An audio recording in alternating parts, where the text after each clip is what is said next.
Hi guys, this is Erica Weston with Fox Sports Midwest, and you're listening to my favorite St. Louis Blues hockey podcast, Let's Go Blues Radio.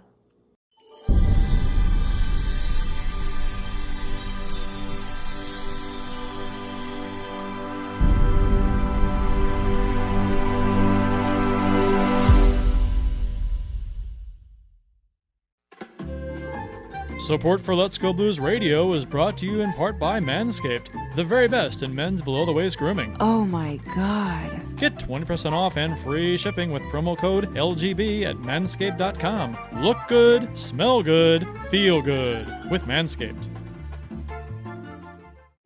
As the world's only personalized vitamin platform based on a health assessment and your DNA, ID Life provides its members with high-quality ingredients backed by pure science. It's science. Check out rockinthatidlife.com and speak with Dustin about how you can reach your goals today.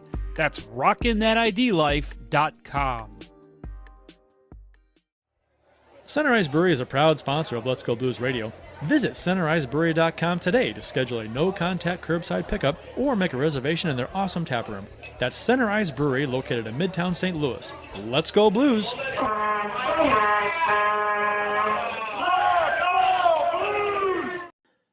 Welcome to Season 9, Episode 37 of Let's Go Blues Radio and our live 2021 postseason recap show. This is the fully vaccinated, underappreciated, Stanley Cup vindicated, super stimulated, often imitated, never duplicated, someday syndicated, the original St. Louis Blues hockey podcast. Please check out our sponsors, manscaped.com, rockinthatidlife.com, and centericebrewery.com. We're broadcasting live on Thursday, May 26th, 2021. This is franchise episode number 303 all time. To interact with this show on social media, we're on YouTube, Facebook, Twitter, Instagram. Just do a search for Let's Go Blues Radio. You'll find us. Check out our Discord server at letsgoblues.com/Discord to interact with other Blues fans there. It's fantastic. Check it out. Trust me. We're dual live streaming right now on YouTube and Facebook. If you haven't already done so, please subscribe to the show. Smash the bell so you'll get notifications when we do go live. Mr. Bill Day is on assignment this evening, so it's just Mr. Jeff Ponder and myself. Jeff, welcome to the show. And I think I speak for both of us when I say that we were hoping not to do this show for quite a while yet. Yeah, I think we thought at least a couple more weeks, maybe a second round appearance, but obviously things did not work out that way. So let's drink pretty hard, Mr. Price. Right. Clang, cling, clank. Clink. So our show, Let's Go Blues Radio, does not stop. We go year round. We have done this for a number of years now. Jeff kind of has his deal in the summer where he does fantastic interviews with former Blues players, notable Blues personalities, current Blues players. You name it, he's had it on. So we'll be doing some more of that kind of thing this summer. Along with Bill and I are going to join Jeff a little more often this offseason to discuss the expansion draft, the entry draft, any free agency news, which we usually do anyway. But we'll be partaking in some more group shows this summer, a little more than we usually do with that too. So every week, I'm happy to have you. So stay tuned. There was a period where I think it was like 7 or 8 weeks where you guys weren't on, and I'm just like, man, I'm getting kind of lonely doing this podcast by myself. Well, we're happy to join you, and I'm not gonna lie. A few weeks go by and I miss it. So I mean, it is nice to have the brain break after a week or two, but then I'm ready to come back. So looking forward to it. I think it'll be fun. And that's the beauty of the summer shows is yes, you're still recording a podcast every week, but I change it up so much that it's a different podcast in a way. So yes, this kind of stuff is the cream of the crop for us, but a lot of stuff we do over the summer is a lot of fun and it's a little different. So it allows it to be a little bit more, I guess, creative for us. So you want the brain break, but it's a little bit of a different brain break. It's still there, just different. It's less formatted in a sense where we're not structurally talking about the last couple of games or so, and things like that. Mhm. It's not as regimented, I guess. It's more open ended as far as what we want to talk about. So since there's not as much Blues news in the off season, so that makes it fun. We got a couple comments real quick I wanted to go ahead and get to. Derek says, hi, off-season hype. Yeah, that's what we're going to do here. Vince Carpenter, hello, new listener here. Go Thrashers, he says. Vince, I don't know if you're aware, if you've said you're a new listener, maybe you aren't. I own a Zach Bogosian Thrashers jersey. It's my favorite jersey. So you have tuned into the right podcast, sir. And then Austin Lynch was something odd. TJ Oshie to Seattle. Shut up, Austin. We're not going to talk about that yet. But yeah, so when other shows take a hiatus in the summer, you get your Blues fix right here. Let's Go Blues Radio. Mm-hmm. The official beers of episode number 303. You can follow each of us on the Untapped app. My handle is at cprice12. Jeff's is jponder94, and Bill's is Billy Blue Note 33. Jeff, I assume you have a beverage this evening. What are you downing? I do. Tonight I am drinking one of my favorites. One of the few IPAs that I enjoy is a Contact High from Four Hands Brewery, which, again, for anybody watching right now, hopefully you can kind of see that art. It's basically the art on that is a pinball machine, which is really cool. I just went to Uptown the other day for the first time out in Uptown's cool. Central West End, and that was a blast. So seeing this brings back the great memories I had made on Saturday. But yeah, great beer, great IPA, not too much of a hoppy aftertaste for anybody who has not had it. Big fan of Four Hands. For those of you who have not been there, you go. They've got an upstairs, upper level, the free arcades, really nice, a big tap room, tasting room. You can spread out, lots of tables, lots of people. So it's a fun atmosphere. They have outdoor stuff too during the day, outdoor beer garden-y, but it's really open. So it's a cool place with good beer too. So, and oddly enough, no pinball machines upstairs to complement the Contact High. One just to complement the Contact High. But well, whatever. They have skee ball. Okay. Yeah, they got the skee ball for free, which I take advantage of desperately every time I'm there. Skee ball, and then they got a multi-cade up there too, and some other, about half a dozen other games. So good stuff. Yep. My beer is since it is summer now officially for Blues fans, Lightning Kugel Summer Shandy, which is I'm a fan of that. I like it. I had the Porch Rocker I had Center Ice Brewery's Old Arena last week, and before that I had Porch Rocker, which is Sam Adams's summer shandy type beer. So I like the lemony summer beers. They're good stuff. I'm going to the Ozarks in July. So got a house down there. We're gonna take the 4th of July weekend and take about 4 days and go down there. And it's gonna be a lot of fun. I'll probably take a lot of summer shandy. That's one of the best summer shandies I've had. One of the best summer ales. Good stuff. Agreed. Today in Blues history, courtesy of the @STL Blues history Twitter account, we got May 26th, 2021. May 26th, 2009. Former St. Louis Blues player Peter Zezel passed away at the age of 44 from a rare blood disorder. Here is and there's a Bruce Affleck video interview of Zezel posted on the @STL Blues history Twitter account. So check that out. It's one of his return trips to St. Louis when he played for Toronto. So I was a big Zezel fan, big fan of his when he played here. You have a great jersey that complements him.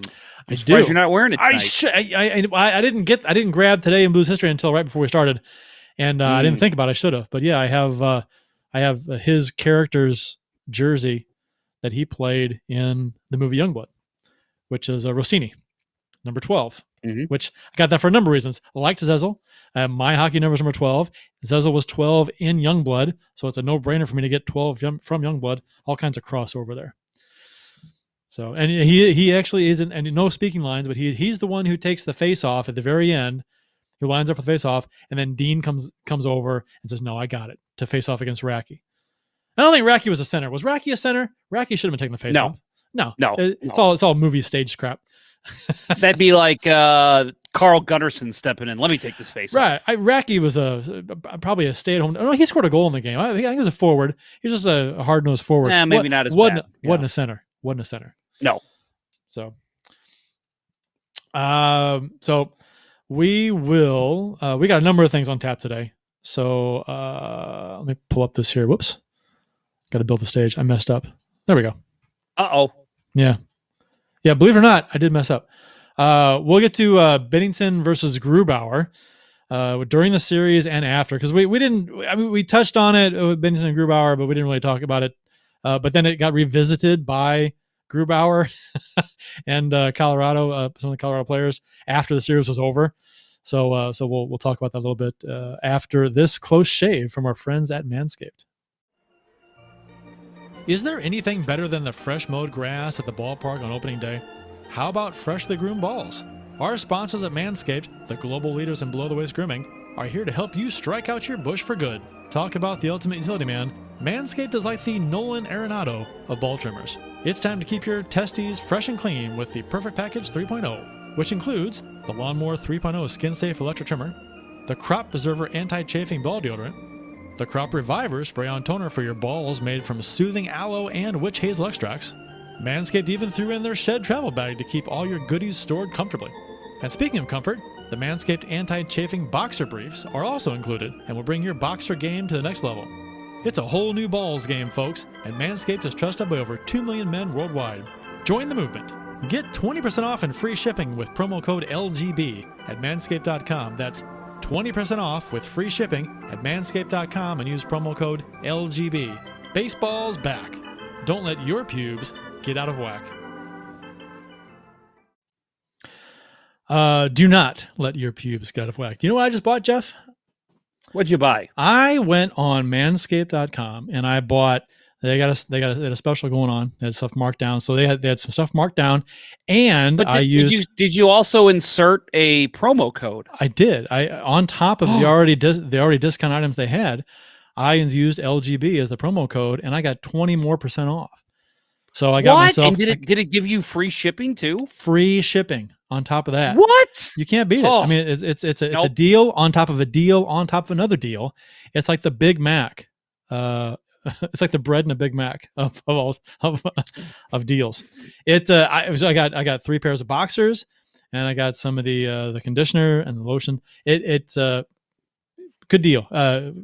Check out manscaped.com. They got some stuff marked down right now, like I said, and use a promo code on top of that. That's even more money off. So have at it. It's Father's Day is coming up, so you can get your. Yeah, it's a great gift for Father's Day. Again, it sounds weird to shop for your dad at manscaped.com, but they have more than just manscaping stuff. There's plenty of awesome gifts you can get. Again, with promo code LGB, you get 20% off and free shipping. So why not take advantage and get your dad something you know that he'll use? They have a nice body wash. It's a small bottle of body wash, but it's in like a pump, which I love the pump body washes and shampoos. Anything with a pump on it in the shower, it's like, sign me up. Who has time to deal with mess with a flip top, and some of them you got to tip them over to get, because when they get low and you got to worry about them leaking, and it's just a mess. So take notes, Bath and Body Works. Pumps are where it's at. I'm sorry. Give me a pump bottle. So much easier. But yeah, they have one of those, and it's a body wash, and you can use it as a shampoo too if you want. It's pretty versatile. It's good stuff. It smells good. You get compliments. Trust me. Yes, you do. Blues were swept. Our Blues were swept by the Colorado Avalanche. Unfortunately, not a good showing by the Blues. Injuries and COVID played a role. Nazem Kadri is a piece of shit. Yeah. I mean, we can. Colorado was better, and that's pretty much all it needs to be said. Yeah, they were. That's. This we were swept, and the scores were 5-1, 5-2, 4-1, whatever it was. Not good scores. And if you didn't watch the series and you saw the shots against and you saw the box score, you would assume the Blues were never in a game. They were blown out, And that was the case, for me, the first game and a half. But after that, I thought the Blues played much better, didn't get any kind of different result. But I thought, as far as the play goes, game one was one of the worst play games I've seen the Blues play in a long time. And Colorado dominated. Bad combo. Got the doors blown off. Would have been so much worse had Binnington not stood on his head. But you know what? Game 3, the Blues outplayed Colorado. Game 4, they played good, but they just didn't get anything going. I mean, they played good, but then Colorado scored on opportunities, and the Blues couldn't, and it just eventually was out of hand. So I think. Well, let's add to the top line for Colorado: 24 points in the series, 24 points in 4 games. I mean, they just steamrolled the Blues. And a lot. In a lot of those goals, you lose 5-2, 4-1. Just 2 or 3 goals. It seems in each game it's an empty netter. So. The scores in a few of those games were a little closer than it appeared. I'm not trying to, downplay Colorado's dominance in the series. They deserve to win the series easily. By far. But people like to laugh at how the Blues played. The second half of the last 2 games plus how the Blues played a good series, just couldn't best Colorado. Let's face it, they had problems scoring goals. And part of that comes from your leading scorer being out. Not completely blaming it on that, but that does hurt. Vladimir Tarasenko clearly still not 100% back to where he was. He says he is. and yeah, well, okay. He says his shoulder. And Colorado, just their defense is great. Their defensive game, not just their defensemen. They clog the middle. They hit you under the boards every chance they get. They take away space. Their gap closure is something else. They're a hell of a hockey team. And so I feel like they took the Blues' game and just beat them at it. They beat them into submission, but they also have the speed to just get down the ice quick and score a couple quick goals. I mean, Binnington was outstanding in this series. Mm-hmm. Don't want to take anything away from him. I think some of the defensemen, a little bit that Justin Falk played in the second game, I thought he played great. That's why when that injury happened, it really pissed me off because I thought Falk looked like he was about to score a goal. Couple guys, played fairly well for the Blues, but for the most part, I know there's COVID issues, there's injury issues. Tarasenko talked about his groin. Which one is often to do after a series? Let's talk about my right. Yeah, right. Yeah, I do that after every show. Sure. But it's in the show notes. No, it was during the show. It is. How's your groin, Jeff? How's your groin? Right. Well, it's fine. Doing better today. Yeah. But no, anybody pull it today? No. No. Actually, I pulled it earlier. All right. Yeah, and it felt so good. I pulled it again. That's the way you do it. It ain't gonna pull itself. Which is not true. It happens all the time. Actually, it will. But no, I mean, overall, you're right. Grubauer, as much as I want to beat that dude's ass right now, he had an excellent series. He was great. And he was great. The defense looked great. I feel like Berube was outcoached too. And we said that in the 19 run. How much did we say? Wow, Berube is just outcoaching everyone right now. Well, Jared Bednar coached a hell of a series. And it was just Colorado dominated both ends of the ice. What more can you say? I think eventually Berube got there with his adjustments that he made because the Blues did play better later in the series. I think it just took too long to get there. Colorado impressed the hell out of me in 2 aspects. They were in the passing lanes. So many of the Blues' passes and shots were blocked, deflected by a leg, by a stick, knocked out of midair, glove down. They were in the way constantly. And not only were they in the way, they were on the Blues like white on rice. They were quick. When the Blues tried to set up in the offensive zone, even on the power play, Colorado rushed. They played a quick, heavy, on-you game, a bum rush game, and the Blues could not handle it. They were forced to act quick, and they couldn't. And dishing the puck off, it get knocked down, deflected off a leg, off a knee, whatever, a bad pass, and then they take over and go the other way. That they impressed the hell out of me, getting just intercept and mucking up what the Blues are trying to do. Yep, and they took advantage of opportunities too. And again, not to compare them completely with the Blues of 2019, but it felt like whenever one of the other teams made a mistake, the Blues would go down and capitalize. That's what the Avalanche did in this series. Every time we caught ourselves saying, "Oh my God, you got to clear that." Within 30 seconds, it's in the back of the net. I mean, it's an unbelievable chance that Binnington has to make a huge save on. So going back, we talked about it last week, the Rantanen save in game 1, which is one of the best saves he's probably ever made in the NHL, which will unfortunately get lost because it was a game they lost. But, things like that happened a lot in this series. And it was just Colorado just taking it to the Blues and making them look like an AHL team out there. I mean, it was not at all how we thought this series would go. I mean, let's face it. Everybody was asking for Colorado. That's who we wanted. Everyone was excited when Colorado was the team. I even had turned my mind around because I said Vegas. I want Vegas. I was going to say, 2 weeks ago, 2 weeks ago, I changed my mind. I agreed with you and Bill, and I said, I want Colorado. You guys are right. Yeah, I know. And, you were all made about, us pay. You were all about Vegas for a while, and I'm looking at it. I'm like, okay. Of course, it may have been different, maybe, but I don't know. I mean, the way the Blues matched up against Vegas, I was not a fan of, and it may have gone the same way.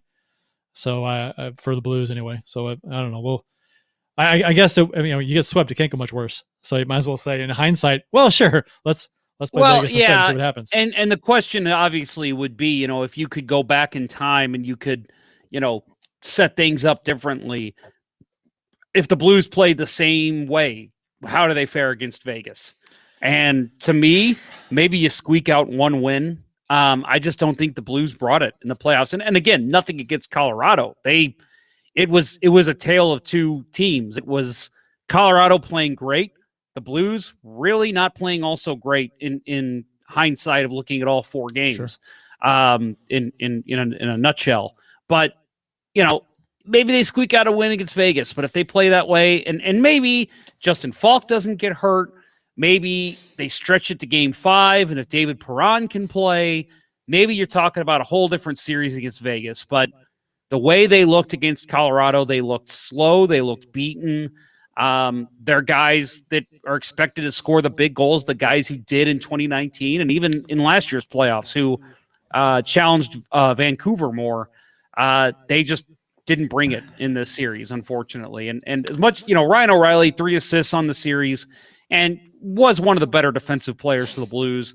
I hate to pick on him because he's the captain, but it's like, that's a guy you look at late in the game, they're down by 1 or 2, and you say, get the puck on O'Reilly's stick. And that's what they were doing. And again, credit to Colorado. They just didn't give him any room to have any opportunities. Binnington and Grubauer had an incident in game 2 during a dust-up after the whistle between Grubauer and Clifford after the game was over, where Grubauer instigated. If you look at the video, unless something happened way before, Grubauer instigated this. He gave Clifford a jab in the back of the knee, which goalies do. I mean, they take a shot at players, and then players turn around and give them a whack back, and then there's nothing to it. It happens. But Grubauer gave Clifford a jab in the back of the knee, and then Clifford returns a jab to his pads. And then, when defensemen see this, then they jump in because you don't touch the goalie. That's a golden rule in hockey. You don't touch the goalie, and if you do, you're getting jumped. And that's fine. Colorado's defense should have jumped Clifford there. That's just the way it works. But the thing is that once Colorado's defense kind of jumped on Clifford, Grubauer kept whacking away at Clifford, gave him 2 or 3 shots. Was punching him. So. And when Binnington... I know it's crazy to say this, but in case anybody did not see this, which if you're listening to the show, I bet you did, it was right at the end of the game. Literally, the whistle went, yep, and this is what was happening. Right. So it was unnecessary, to be honest. The game was over. Yeah. So Binnington sees Grubauer taking shots on a Blues player who is tied up with other Avs players.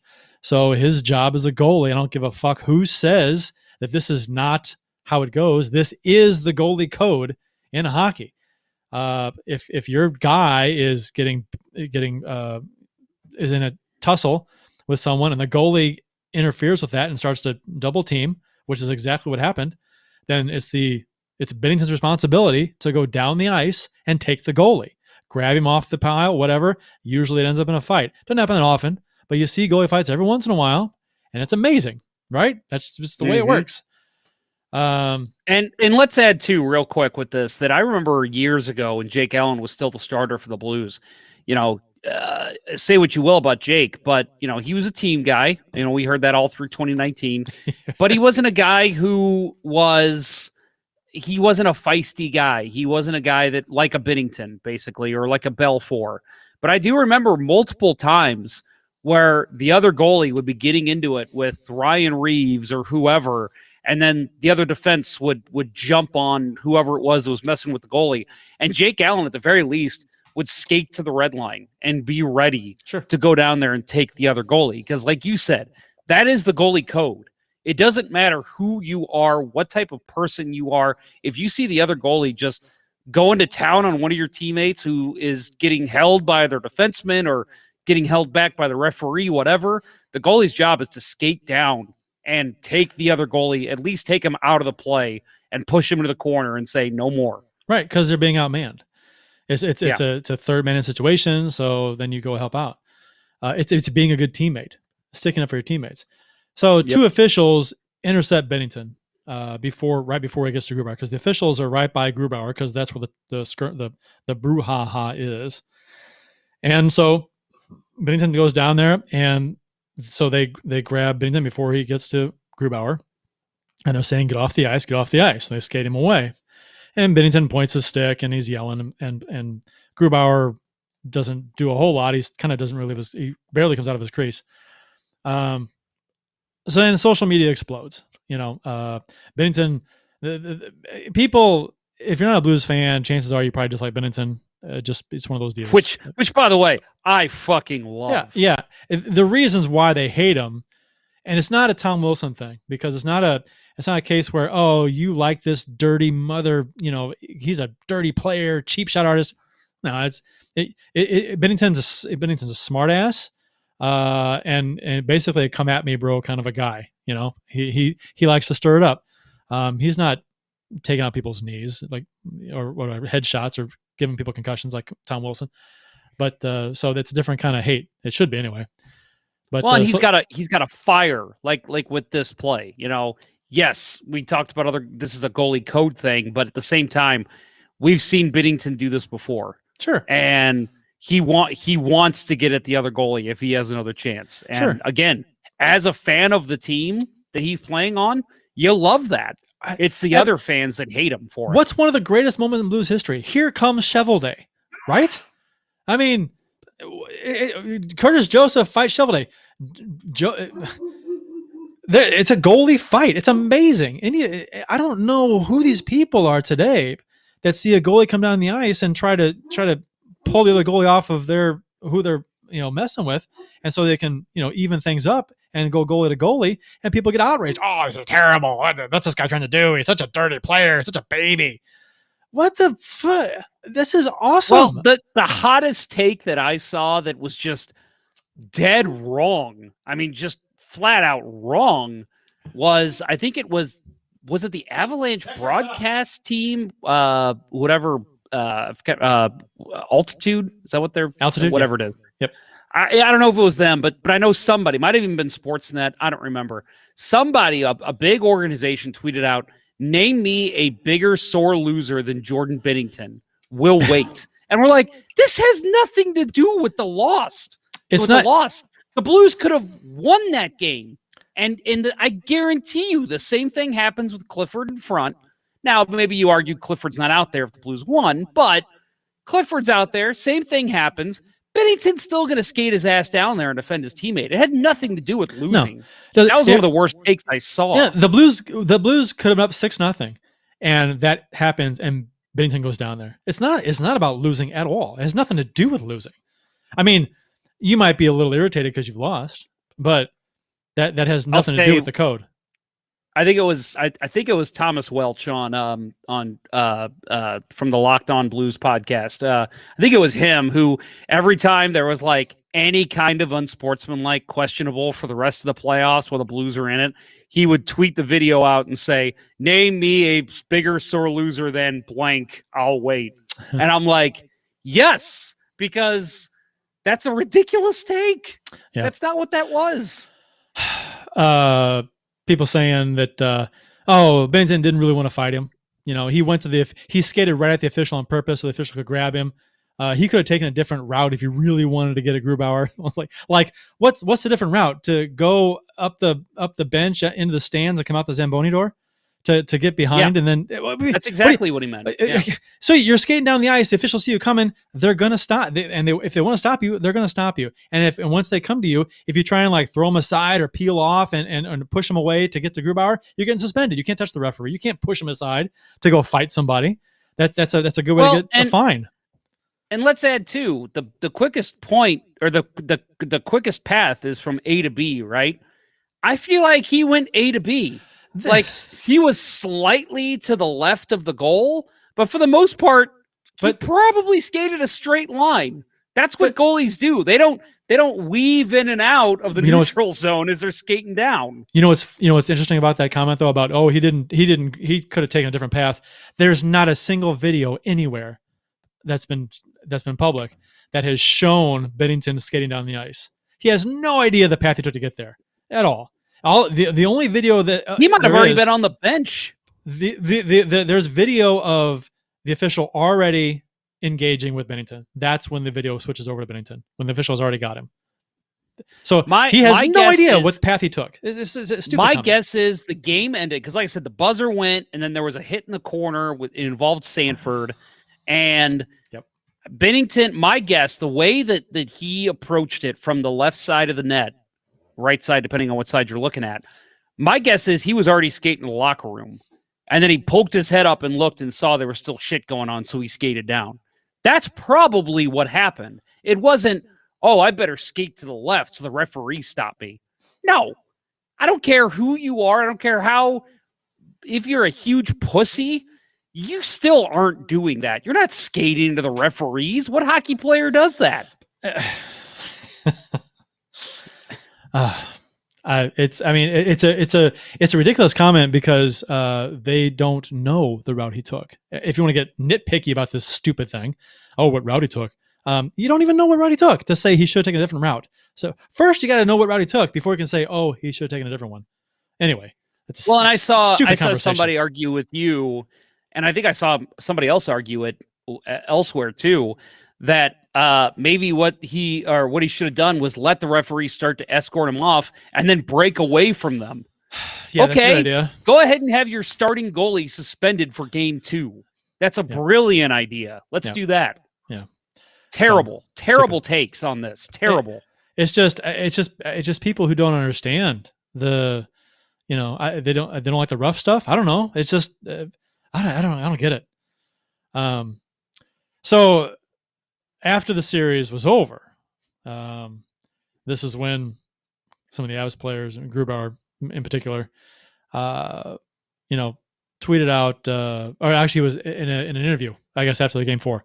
Someone asked him about the Binnington incident, and he goes, "One day someone's going to answer that bell from Binnington." And then Jeff said in his as perfectly and short and to the point as could be, "And why wasn't it you, candy ass?" Perfect. I love that. That's great. Well done. Thank you. That's that went semi-viral. Actually, it's a great point because, and I agree with you completely. I'm like, yes. That was the first thought in my head. If I would, that right there is, if I were a reporter still, it would have been really hard for me to not raise my hand and say, "And why wasn't it you?" Yeah. I mean, I wouldn't have called him a candy ass as a reporter. Do you know what? Why wasn't it you? It was touched on. And he said, I'm not interested in fighting. I'm interested in stopping goals, stopping pucks. That's what he said. And so you want to talk shit after the series is over? Well, but he was throwing punches at Clifford. What do you mean he doesn't want to throw? He doesn't want to throw punches. He was, and that's why Binnington came down there. He says he doesn't want to throw punches. Okay, fine, but you were throwing punches, and that's why Binnington came down to take your ass. So Philip Grubauer is a punk ass bitch. I'll just say that. He is. First of all, he is, and if second of all, go ahead. You know what, Kurt? Go ahead and clip this off and send it to the Blues. If the Blues want to tell me this summer, hey, guess what? We're going to sign you to a 1-day contract, and you are going to play against the Colorado Avalanche. Send me out there for 1 shift, and I will beat the living shit out of Philip Grubauer. Tell me now so I can make sure I'm in great shape. I will skate all summer. I'll make sure that I at least look like an NHL player, but I will gladly punch that dude right in the fucking face. He doesn't look like a fighter. Fucking candy ass. You know, Binnington doesn't look like a fighter either. Binnington's a pretty skinny guy, right? Doesn't have an intimidating face either. There's just that look about him. But Grubauer's the same way. He looks like a stick. He looks very, I don't know, a nerdy kind of a guy. But I thought it was funny because his comment, one day someone's going to answer the bell. And you were like, why isn't it you, candy ass? And I'm like, yeah, essentially Grubauer saying, yeah, can somebody else beat up Binnington for me? I'm afraid to. I'm afraid to. And it's like, this Jordan guy stole my lunch money. I need to hire somebody to beat him up for me. It's so interesting because, and then Avs fans are like, yeah, Grubauer, yeah, tell him. I'm like, what are you guys doing? This is embarrassing. I think this is like somebody else is going to beat him up one day because I didn't want to. I didn't want to. Dude, I know that if this had been the other way around in let's say it was 2019, Hellebuck's challenging Binnington and Binnington backs down. And then after the series, Binnington says that, I would be like, oh, dude, you are losing all credibility right now. He would never say that. You can't. No, he wouldn't because he's not a pussy like Grubauer. He would say something along the lines of, I'm right here. You know, I'm out there. Come get me. Or something like that. He'd say something quippy. So my whole point on this is, and I said this in an argument after my tweet about this. My whole point on this is, to me, flexes, which is what this kind of is an attempted terrible flex by a pussy hockey player after the series is over. Which is you don't do it after the series is over. Two, let's say they win this game, and then he says this exact thing right before the Blues and Avalanche play next season for the first time. Okay, I love it. That's a challenge. That's, hey, you know what? I'm still not going to fight you, but I'm going to basically tell you that someone's going to kick your ass, and it's going to be someone on my team. It's going to be somebody else. I would have applauded Grubauer for that. But to wait until a 4-game sweep where you handed the Blues their asses, and you're going to come out and talk shit, and we're getting into this other bullshit that they were posting on Instagram, but it's just, what the fuck are you doing? This isn't how you talk trash. You do it before a series, before a game, during a series, during a game. You don't wait until the post-game presser. I mean, what kind of a fucking candy-ass, sore-ass loser says something like this? You know what? Doing that, you know what? Talking trash like the way they did in the post-game press conference is just like waiting for the officials to get in the way before you try and fight somebody. Like waiting, hold me back, and then someone holds you back. Let me at him. That's the comparison I make to that. It's like, oh, you're talking trash now when you're not meeting on the ice anymore until next season. It's like, what are the Blues going to do about it right now? You know, Nothing. That's my point. When it's a flex, it's a challenge. It's, we're better than you, and we're showing you we're better than you. So you do that before a game or during a series to where it's like, come at us, bro. We're fucking ready for you. Bring it. And you can't do it after you beat the team 4-0.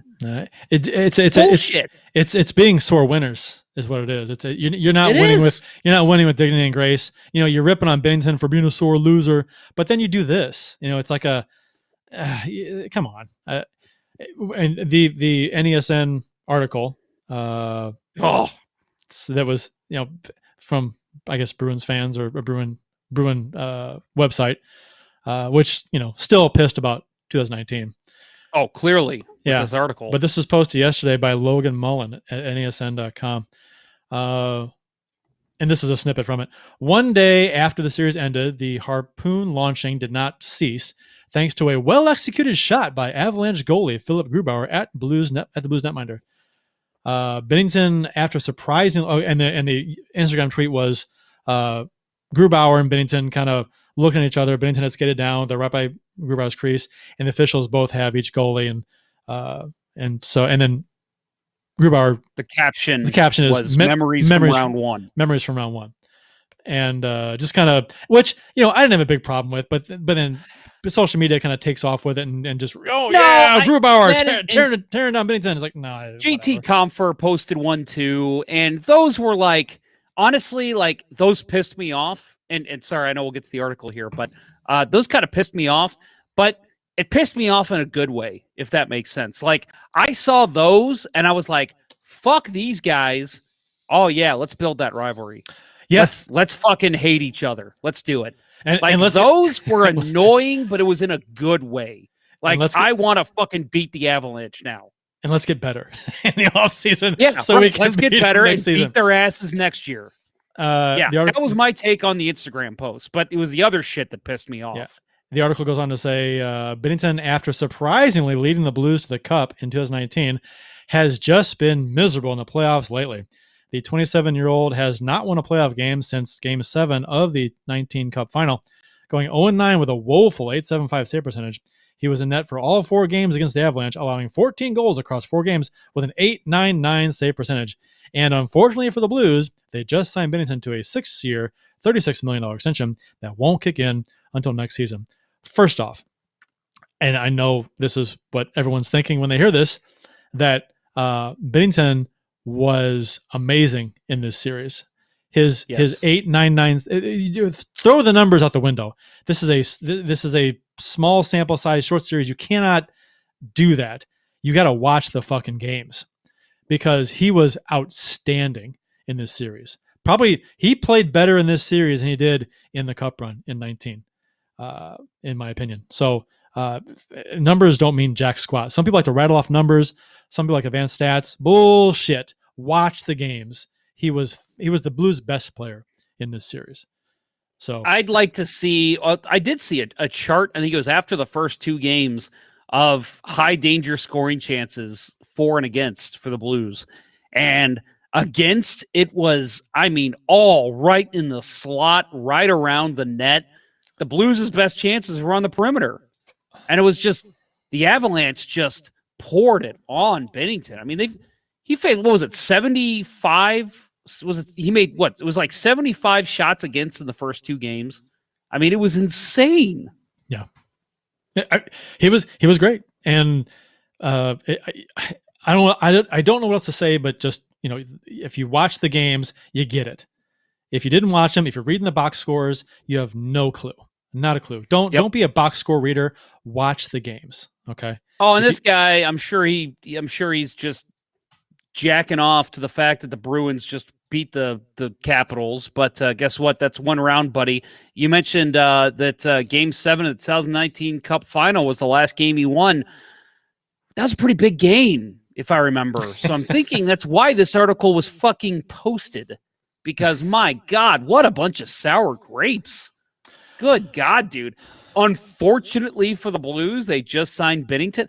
No, that's a great signing. I think after this series, I don't know of one Blues fan who would tell you that they're not happy with this signing. Sure. We'll see where everybody's at in a year. But right now, everyone's loving that contract signing. Because if not, you're talking to a goalie right now who just basically kept you in every game, for the most part, of a 4-game series, and he's unsigned. Think about the money he'd be asking for now after that series. Grubauer is actually a UFA this offseason. So it'll be interesting to see what they sign him for. He makes $3.33 million right now. Well, he did a great job when the Capitals won the Stanley Cup. He was great at opening the door and closing the door and sitting there talking to his teammates. He did a great job. He was a good teammate. Nothing like, much better than Binnington, who actually won the Cup. Was he a good guy, though? As a member of the team. Is he a good guy? Oh, he's a great guy. Oh. Great guy. Good. I'm glad he's a great guy. Okay. Yeah.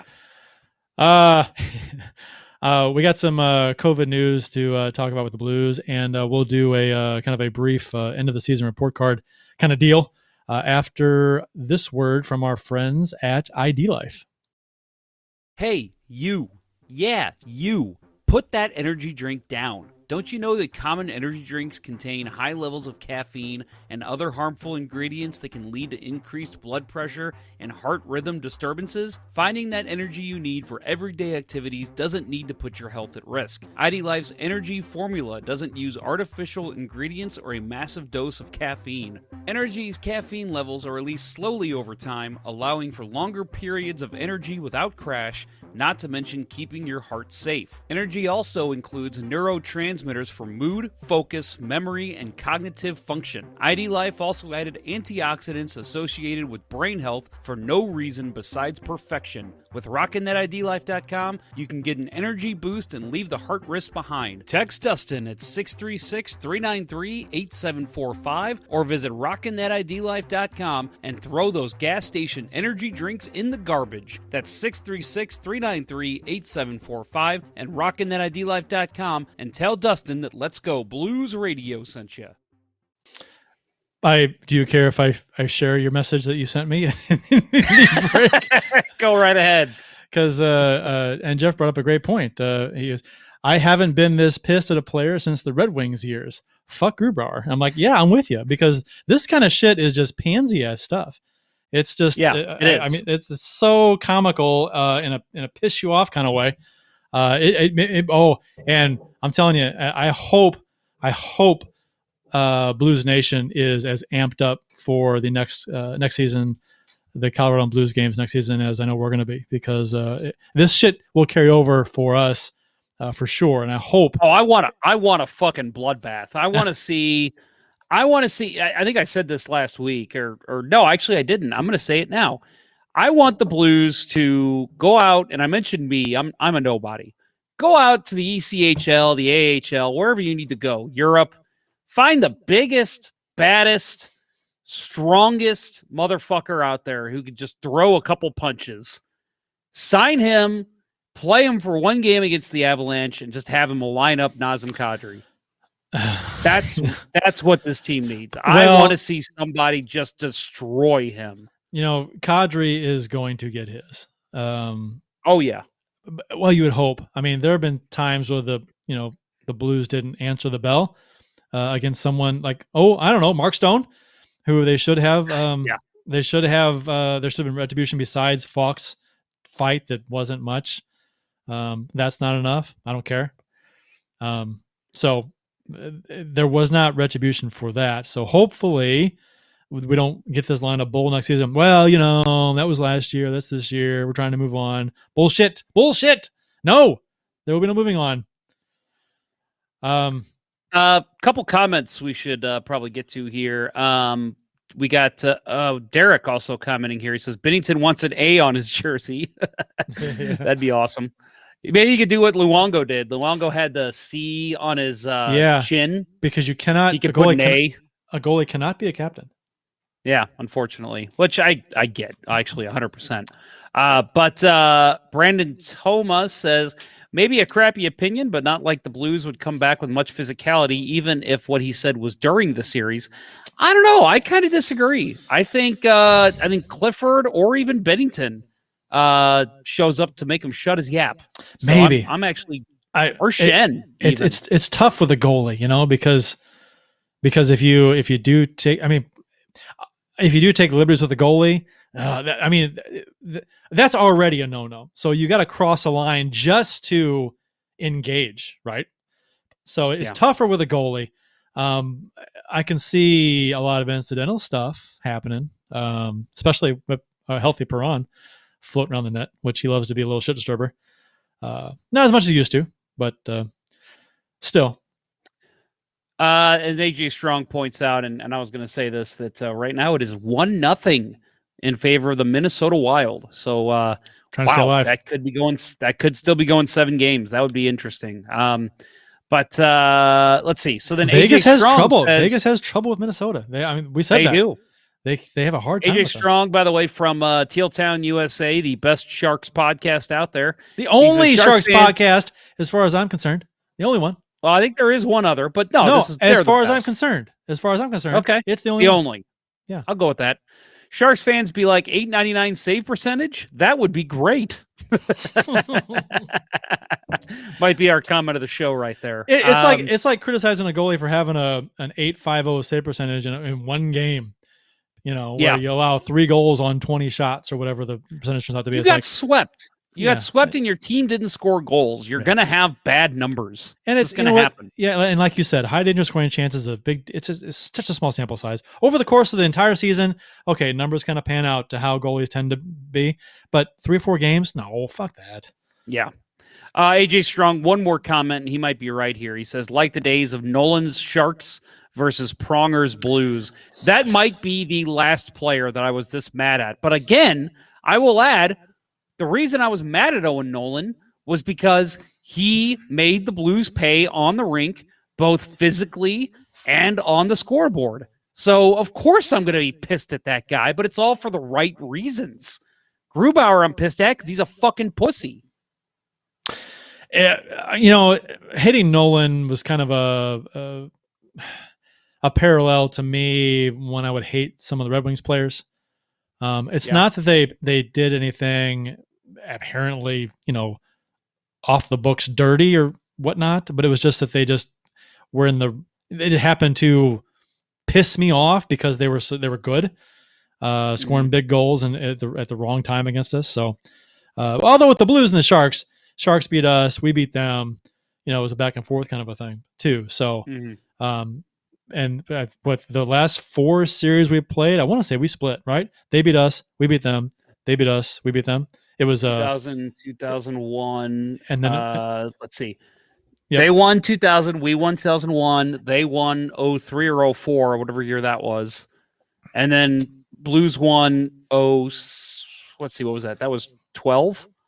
Yeah. First year they were back in the playoffs. And the Sharks won in 16. Sharks won in 16, then Blues in 19. Yeah, so it's wow, going back, it is. It's going back and forth. Very nice. Yeah, no, I love the Sharks rivalry, and I do too. I'd love for them to get good again because that's so much for whatever reason. I don't know. It's fun. There's history there. It's good stuff.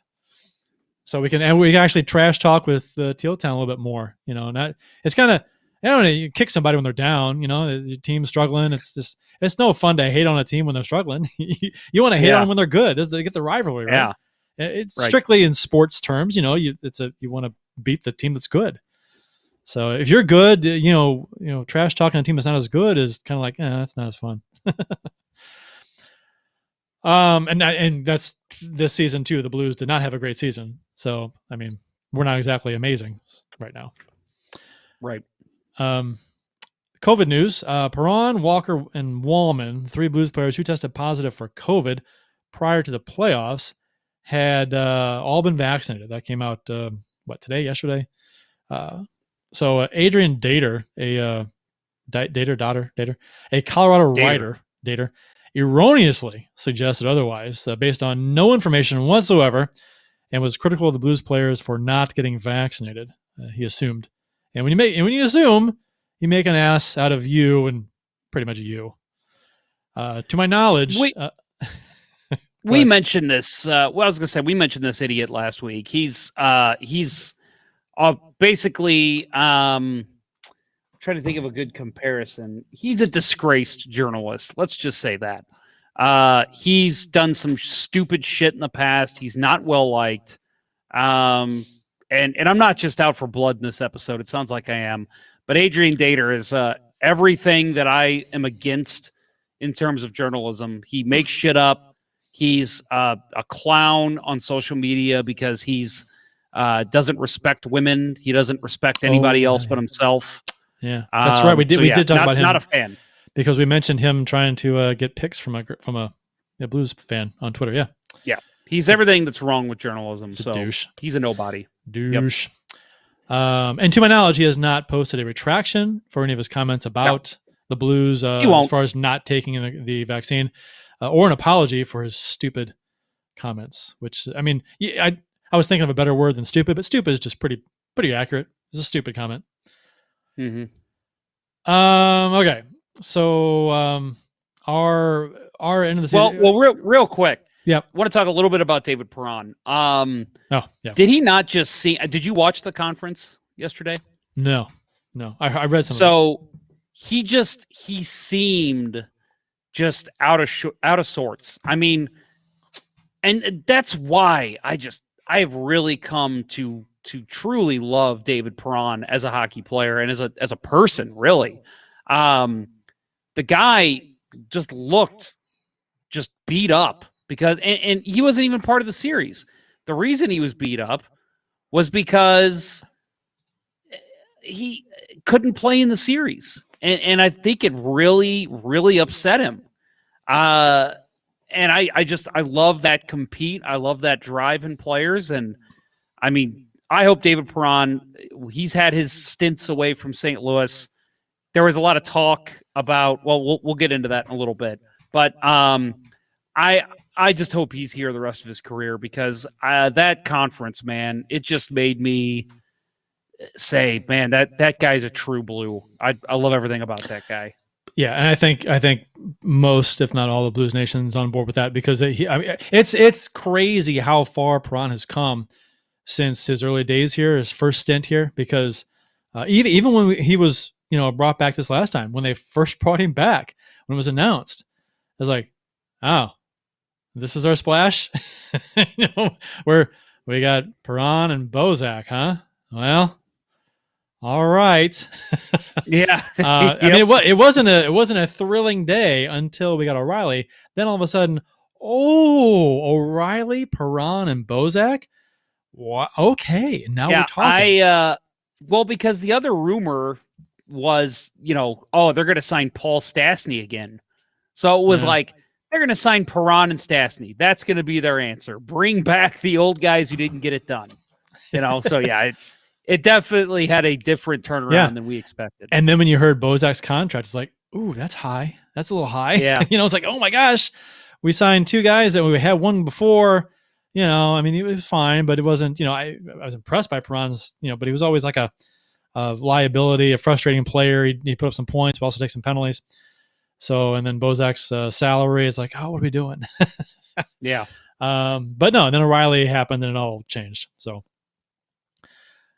We do have an end of the season report card.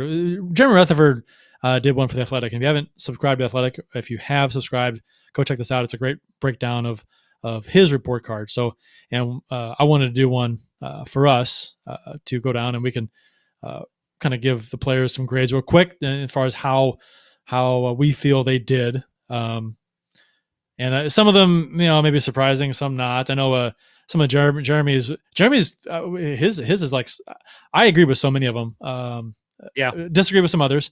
And he was bluntly honest and critical, which is fantastic, which again, we've talked about it before with him in Athletic is just great. Honest Blues coverage is what you get with Rutherford at The Athletic when it's fantastic because you don't get that quite with other people that cover the Blues. So that's why it's a nice, refreshing, honest take where you read some of the stuff and it's like, wow, he said that? I didn't think I was going to say that publicly. That writes, has press credentials. But yeah. So let me pull up my my list here. I'll just read off the names, Jeff. You want to tell me your grade, and if you want a quick little, if you have something, a snippet as to why, and we'll do that. Okay. David Perron. What do you got? I give him an A+. Okay. Best Blues forward, and the played in every game in an injury-riddled season. Had to be shuffled through the lineup just because of issues, and still competed every night. Still played well. He gets an A+ from me. A+ for me too. It is arguably his best season as a pro. He's what? The only other one that combats is his year in Vegas. Well, his year in Vegas. Let's look at this. His year in Vegas. Okay, he's got 66 points. So he had more points. His plus minus wasn't quite as good. He had a lot more penalty minutes. He had over twice as many. So he was more disciplined. He only had 22 penalty minutes, which is the lowest of his career since 2010, 2011, when he only played 10 games. So he was much more disciplined, which was the knock on him. Offensive zone penalties, right? So he was very disciplined this year. A little bit better plus minus, not by a lot, by like 4 or 5, and 8 less points. So I think arguably his best all around play this season. I think it was because it's point per game. So he didn't have as many points, but he also didn't play nearly as many games. Sure. Point per game player, well, more so because he had 58 and 56. That's true. Yeah, he played 14 more games and had 8 more points. So I think he's pretty much on pace there. I'm going to say this was his best season. I think that's the only one that rivals it is his Vegas season. Sure, this one's his best. Right, I agree. Ryan O'Reilly. I give him an A. I think he. He had 54 points in 56 games, played great defensively, stepped up as a captain. I thought, I saw somebody with a bad take on Twitter that said that O'Reilly was the poor choice for captain. I don't agree at all. I think we saw him bark at his teammates. We heard a lot of great stuff from him in the media this year. I think he's an excellent leader. So I'll give him an A. I'll give him an A+. Same as Brian. I think being a first year, I think he was fantastic on the ice. Work ethic is he lives up to his own demands with his work ethic, which is tremendous. And like you said, with the press conferences, he answered the bell. He was always there to comment after a game, good or bad. And you could tell that when things didn't go well, it really bothered him that things weren't going well. And I think he did a great job as a captain his first season. He had some critics, but I think he did fine. I'm not sure what else you can ask the guy to do. So especially considering all the things that happened to the Blues this season. Tyler Bozak. Injury riddled season. But I thought he was solid. Again, 17 points in 31 games. Took him a little while to get going, I thought, after his injury, but played some big minutes late in the season.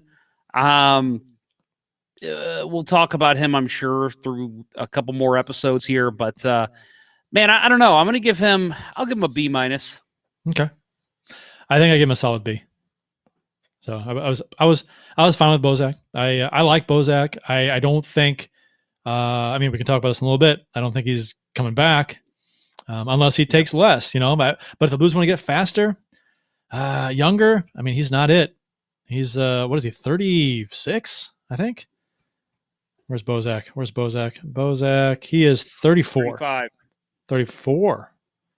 I've got 35. Are you doing math? Oh, 35. No, I'm looking. Okay, that's interesting because on one page on Hockey Reference, he's listed as 34 years old. No, he's 35. March 19th, 1986 was his birthday. All right. The main list of all the players has him at 34, and then when you click on his name, then it shows 35. Interesting. Jordan Kyrou. I was actually probably a bigger critic of his than a lot of people. I think mid-season he kind of disappeared, but him being a rookie, he stepped in and played big top line minutes for the Blues. So I'm going to give him a, I don't know how many points did he have? He had 35 points in 55 games. Not bad at all. I'll go B+. Okay, I went solid B again. I think he came out of the gate strong this season, real strong, and you're like, wow, this guy's on fire. And then he disappeared for a long stretch. So, it just comes with the territory, new player, rookie player. So I liked his play, like him. I think if he can continue to build on his game, man, the chances he gets are phenomenal, and his hands are phenomenal, but he just needs to get that shot off, instead of lose the handle at the last minute, or that hold on to it just a tick too long. Yeah, we talked about that a lot on this show. That it was like he'd make one extra move, and I call that the Maxim Afinogenov.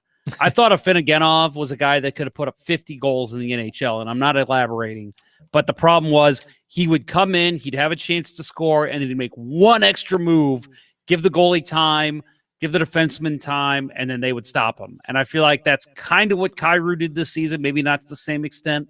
But, hopefully he corrects that in the offseason. Sundqvist.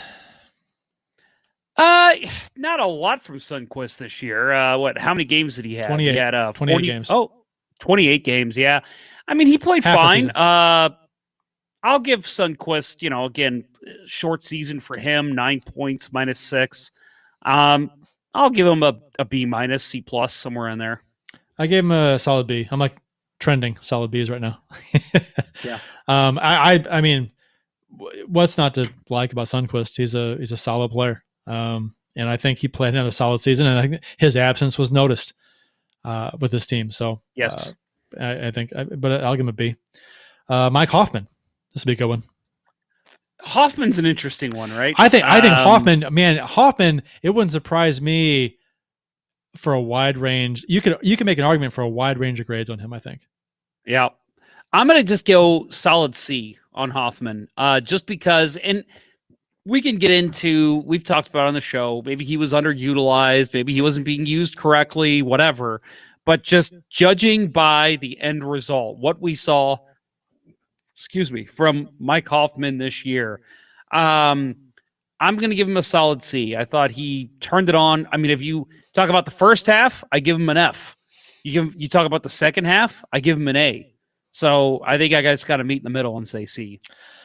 I'm going to give him a B- because I don't think his shortcomings early on in the season, first half of the season, were all his fault. I don't think he was utilized properly. He wasn't put on the first power play unit like it should have been. And when they finally started to put him on the power play and feed him and use him like they should have been using him, he basically got the Blues in the playoffs down the stretch. Helped anyway, significantly. So I'll go B. I'll go a little higher, a tick higher than you with a B-. Barbashev. So I'm pretty high on Barbashev, actually. I'm going to go A- on Barbie.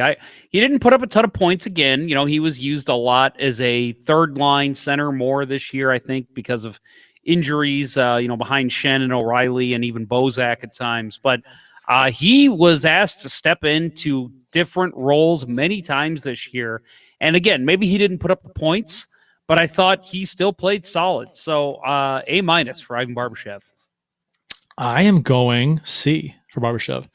Only because I guess because I'm still stuck with him, and I granted now he's a lot of time on the third line. But I just feel like and same thing with Blais. I want to see more production out of him. I think he's got it in him. It's not coming, and maybe that's not fair because of how he was used. But I want to see more offense from him. I think he's got it in him. It's just not happening. McEachern. It's not. Well, first of all, I'm going to speak for Bill and say Bill's going to give him an F. Bill is McEachern. Sorry, McEachern. Sorry, McEachern. McEachern for Bill gets an F.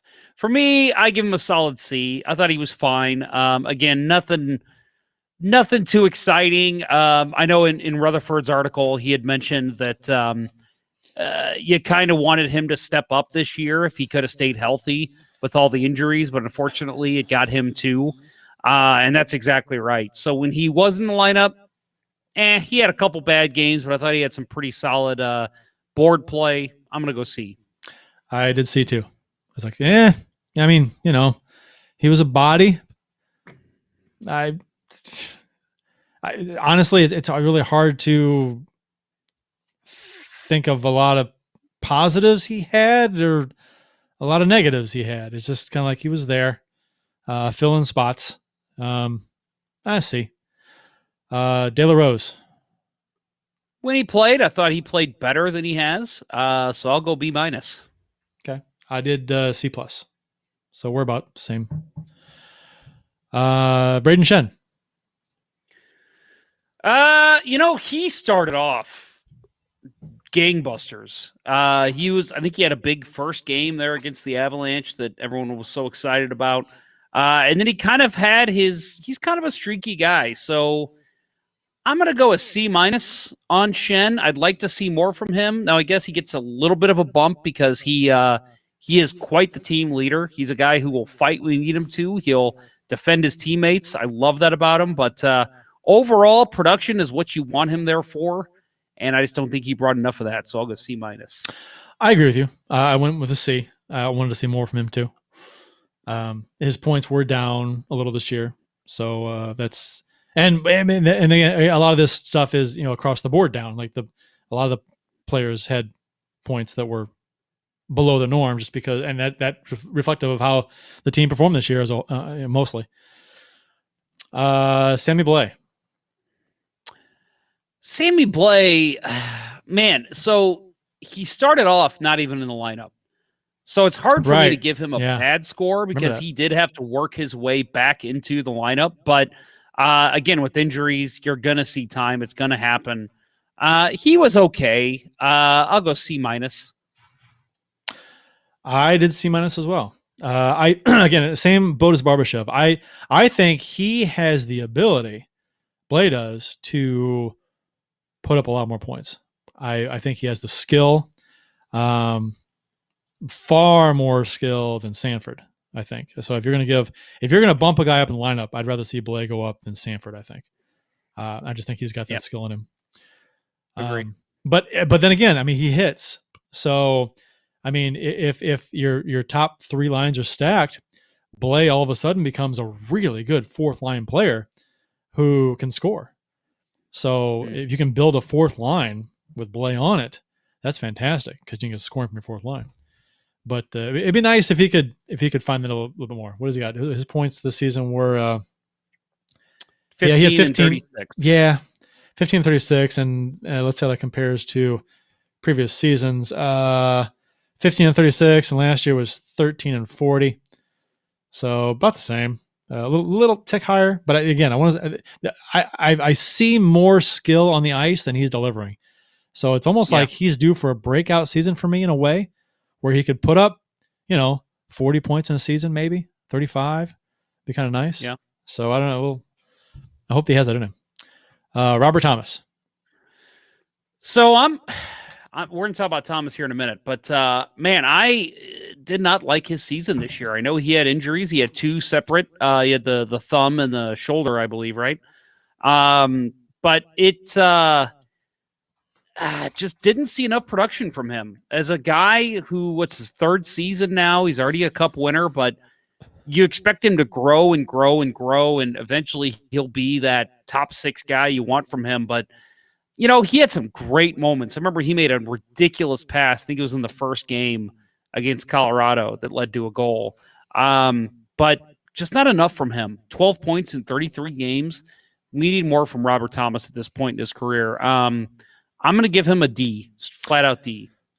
Yeah, almost half as many points as he had last season.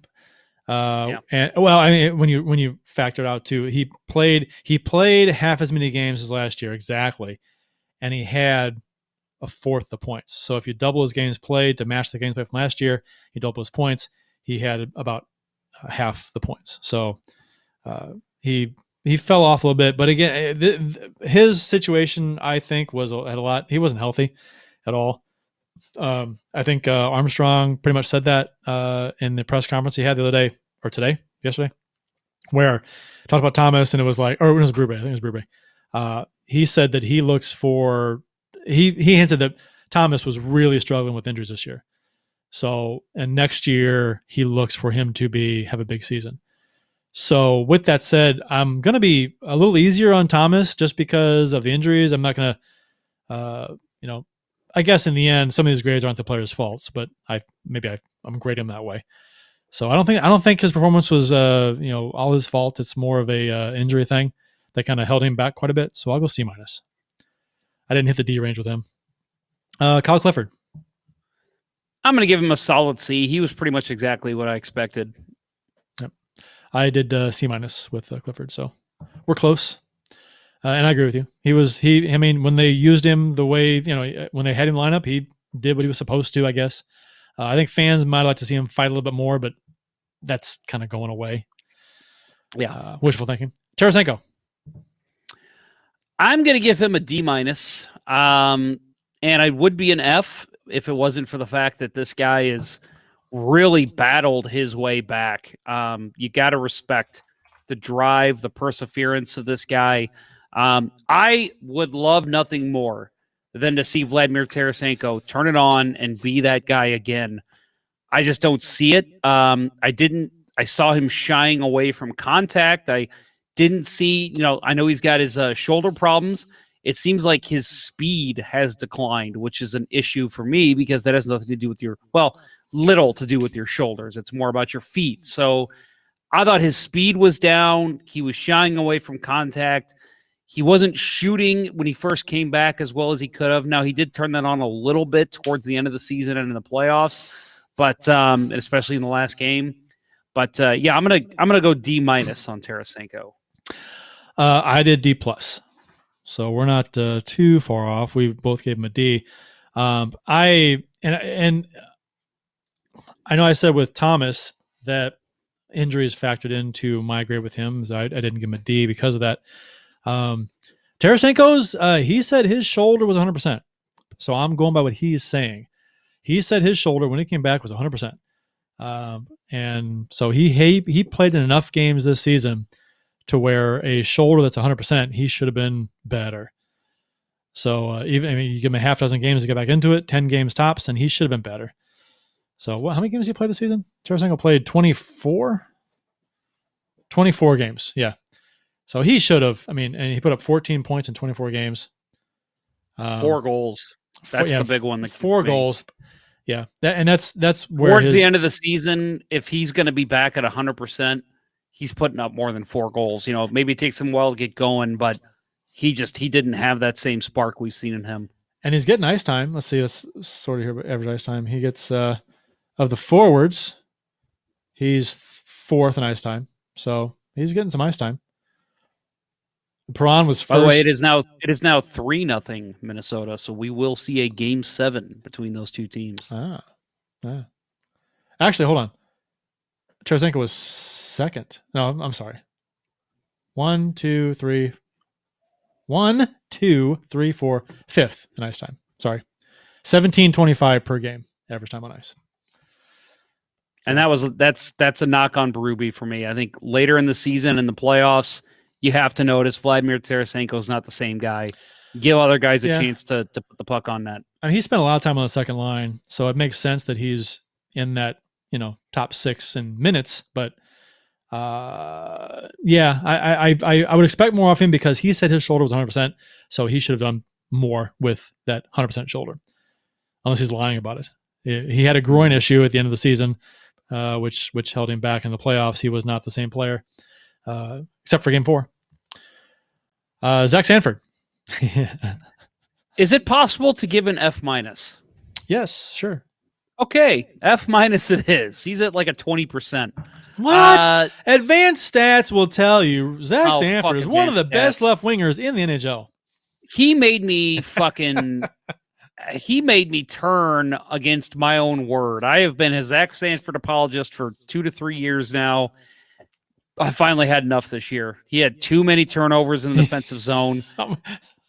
Plenty of opportunities to redeem himself, too. How much was Berube? Again, another knock on Berube.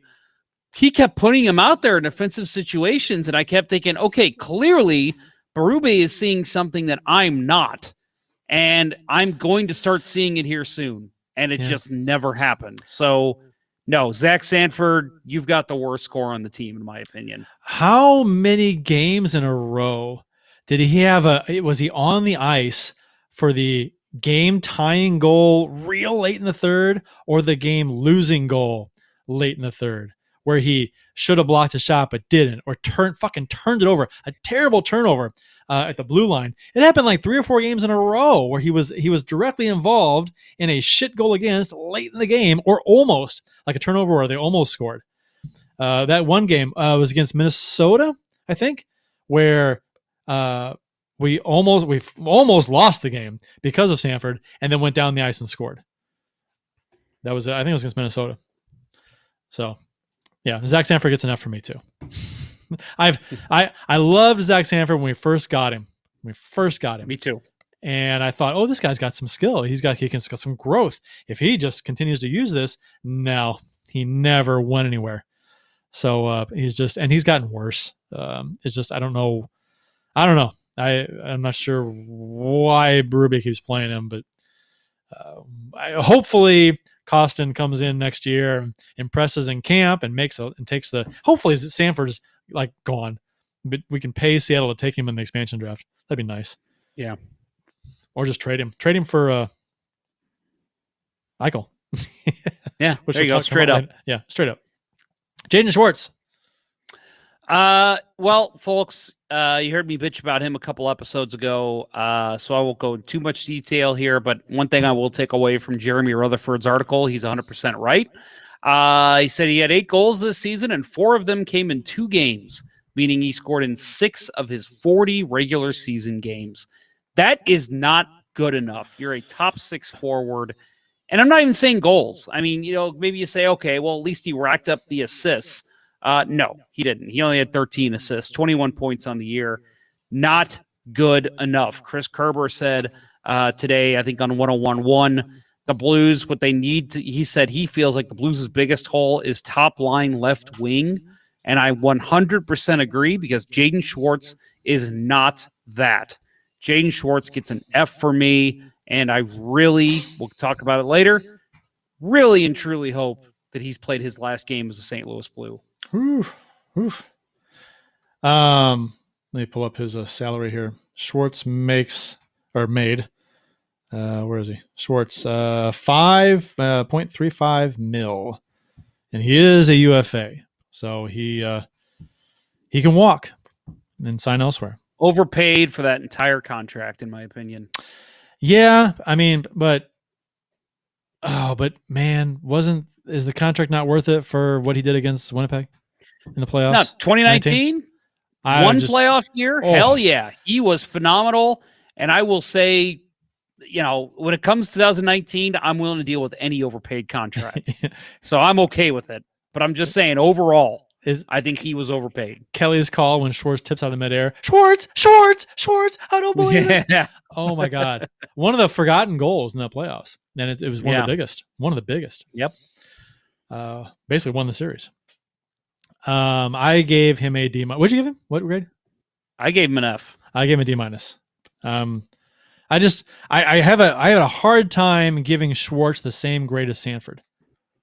It's almost like I gave Sanford an F minus. You did, but I gave Sanford an F, so that's where I'm coming from. I gave Sanford an F, so I gave Schwartz a little higher, D minus. I can't give Schwartz the same as Sanford because I'd rather have Schwartz than Sanford, even though the salary is vastly different. Yes. All right, so that wraps up the forwards. Defenseman. Well, before we get defenseman, a few comments about the forwards. Derek says. Kyrou needs to gain some pounds so he can hold on to pucks better. I feel like the opponents would wait for Kyrou to get the puck because he was the easiest to beat off the puck. I think probably that's more on Kyrou, like situational awareness to know to get rid of the puck when guys are on him because he didn't have that as much as he should have. I agree. He gets older, he gets bigger. That's part of the deal. Well, and let's face it too, that the more hockey, the higher leagues you go through, your timing is going to be different every time. And that's where guys start to grow. You start seeing them, okay, he's gone from the ECHL to the AHL. It's a little quicker. His hands are getting quicker by the end of the season. AHL to NHL, same thing. So I think it's just a matter of, it's something he'll correct. I'm hoping he'll correct. And yeah, I think overall, I think he's going to figure it out. Just a matter of getting the timing down and knowing that he doesn't have as much time as he used to. We also have Derek said, Austin Lynch said, we won the same amount of playoff games as San Jose. And that's very true. Yep. But San Jose did not get the playoff revenue. I mean, as little as it was that the Blues did. So there's that for the franchise, as far as the franchise goes. Derek also said numbers were down across the board because we never had consistent lines. I mean, that's part of it. That's part of it, but also, I mean, injuries played a huge role in that too. I mean, Oh, yeah. obviously, if everyone's healthy, your lines are going to be fairly similar unless you're struggling really bad. Then every coach does it. I mean, and all the fans complain about it, but I think you can't. It's hard to go to the well time and time again with the same thing and come up empty. So if you're struggling, I think it's fine to change things up and to try something new. But this season with the injuries, you've got to mix and match and try and find something. So I mean, I'm sure a lot of it came from that too. I'll add one more before we get to defenseman. It's not on Rutherford's list, but and he's really not technically on the roster, I guess. But Dakota Joshua. I'm very excited about him. I loved his play this year. I don't think he's going to be, even a top 9 guy. I think he's going to be a solid fourth liner. I think he's got a solid NHL career ahead of him. I give him an A. I think a lot needs to happen, but I'm hoping that, with some trades, with some signings, with guys coming and going, I'm hoping he has a more consistent role next year where at least maybe he'll be the 13th forward. Yeah, no, I agree with you, and I think based on what I expected out of him, which was not a whole lot, I was pleasantly surprised with his play. I'll give him a B plus, sure. Justin Falk. I mean, I guess with comparatively speaking, I'd give him an A plus, but I think overall we'll say A minus. He was great. Man, I mean, coming from last season, we stepped into this year with the lowest hopes possible for Justin Falk. He had a couple bad turnovers here and there, but what Blues defenseman didn't this year? For the most part, I'd say 90% of his games, he was on it. He played solid. When he got the bump in minutes, that's exactly what he needed. And unbelievable. How many games in a row did he play almost 30-plus minutes? I mean, it was insane. The guy played phenomenal. Seeing him go down again, fuck you, Nazem Kadri, because you have to wonder, and again, I know that they were outplayed, but if Justin Falk stays in that game, you never know. Maybe a couple goals, maybe whatever. Something happens. Who knows? But yes, Justin Falk, great season. Excited to see what else we'll get from him in the future. I'll give him, overall, I'll say A minus. I gave him a solid A, mostly for what you said, but I also wanted to toss in that I think again, like compared to last season, like you said, tremendous improvement over last season, exponential. And also, Parayko was supposed to be the number 1 defenseman this season, and he struggled with injuries, missed a lot of time, and Falk stepped up. He was that guy. So he became the number 1. And for a while into this, for a good chunk into the season, I'm like, he's a Norris candidate. I thought he was fantastic. So I'm more than happy with his play this season. I think it was fantastic. And I think it was nice to and I said this last year. I'm like, he's going to be a lot better this year. Yeah, I bank on it. He's going to be better. I expect that out of him because he's a better player than he showed last year. And he is. And he was. Jake Wallman. I'll give him a B plus. I thought stepped in really well. It's a guy we've heard his name for a couple of years now and wonder when he'd get his shot. With all the injuries, he was able to step in. And I thought he looked great. I think he's earned himself an NHL job. So I'm going to say B plus. I said A minus. I love Wallman. I think his confidence on the ice, his poise, his patience, how his transition game out of the blue zone, fantastic. Confidence with the puck, zipping around a couple players to come out of the zone to carry it out. He's been fantastic. I don't know. I have high hopes for Wallman, and I'm hoping that if I were Seattle, depending on who the Blues protect, he might be, and depending who else they choose from other teams and what they need, he's a guy I might take a chance on. I think he's not eligible. Oh, that's right. He's not. That's right. That's right. First, not playing enough games. The second year, first second year player, right? First or second year player. Yeah. Okay, good. So he's actually, I think he's missing 2 games, I believe. Okay, good. Well, then even better, because Yeah. I think he's the guy. If he was eligible to be taken, I think he's a guy who could be taken. Yeah. So depending, but I mean, you're gonna have Dunn exposed, if whatever. But so we'll see. If I'm Seattle, we'll talk about that in a bit. I'd give Wallman a. Did I say A minus?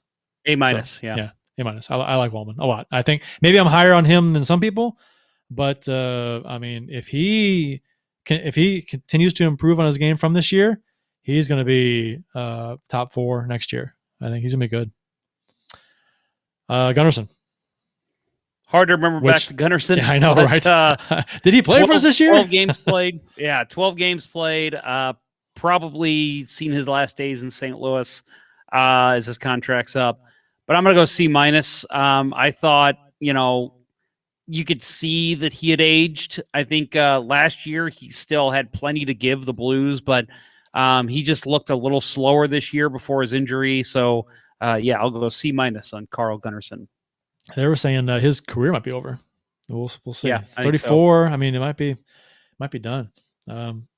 I gave Gunnarsson a. What'd you give him? Sorry, I gave him a C minus. C minus. I gave him a swan song B, just because. I don't know. He played 12 games and he had 2 points. I mean, I didn't get to see much of him. I feel bad giving him a C. A C feels like a bad grade to me. I just don't think I saw enough of him to give him a bad grade this season. So I'll just be kind and I'll say B. A B minus. I'll say B minus. Tori Krug. I'm going to go. So again, tale of 2 different guys here. For offense, I give him an A plus. For defense, I give him a D plus. I just think I wanted to see a little bit more physicality than we saw. And a lot of people were down on his offense because he didn't score a lot. He only had 2 goals, 1 even strength goal. But he had 30 assists, solid, 32 points in 51 games in his first season in the Blues system. He was the highest scoring defenseman.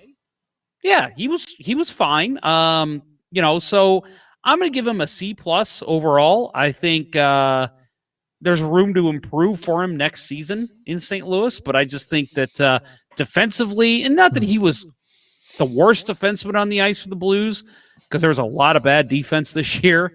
But I just think we could have seen a little bit more from him, and maybe his second year, like Falk, maybe we'll see him have a different year next year. Yeah, I agree. I gave him a C plus. I think I agree with you completely. I think his offense was good. Would like to see a few more goals, be a little more dangerous on the power play with the point shot. But he was shaky defensively, too many turnovers, coming out of his own end, just wasn't smooth. And maybe that's kind of a like a Justin Falk last year kind of a thing. Although Krug wasn't near as bad as Falk was last year. No, not even close. But maybe it's a thing where Krug, after a year in the system, then next year he kind of takes off a little bit better defensively. So we'll see, because Falk was god awful last year defensively for the Blues. Terrible. Mm-hmm. So hopefully that kind of he takes the same path. Nico Amigola, which is the best name on the team. Oh, for sure. B minus. I'm probably a little more generous towards rookies just because they were kind of all thrust into a really difficult situation this year.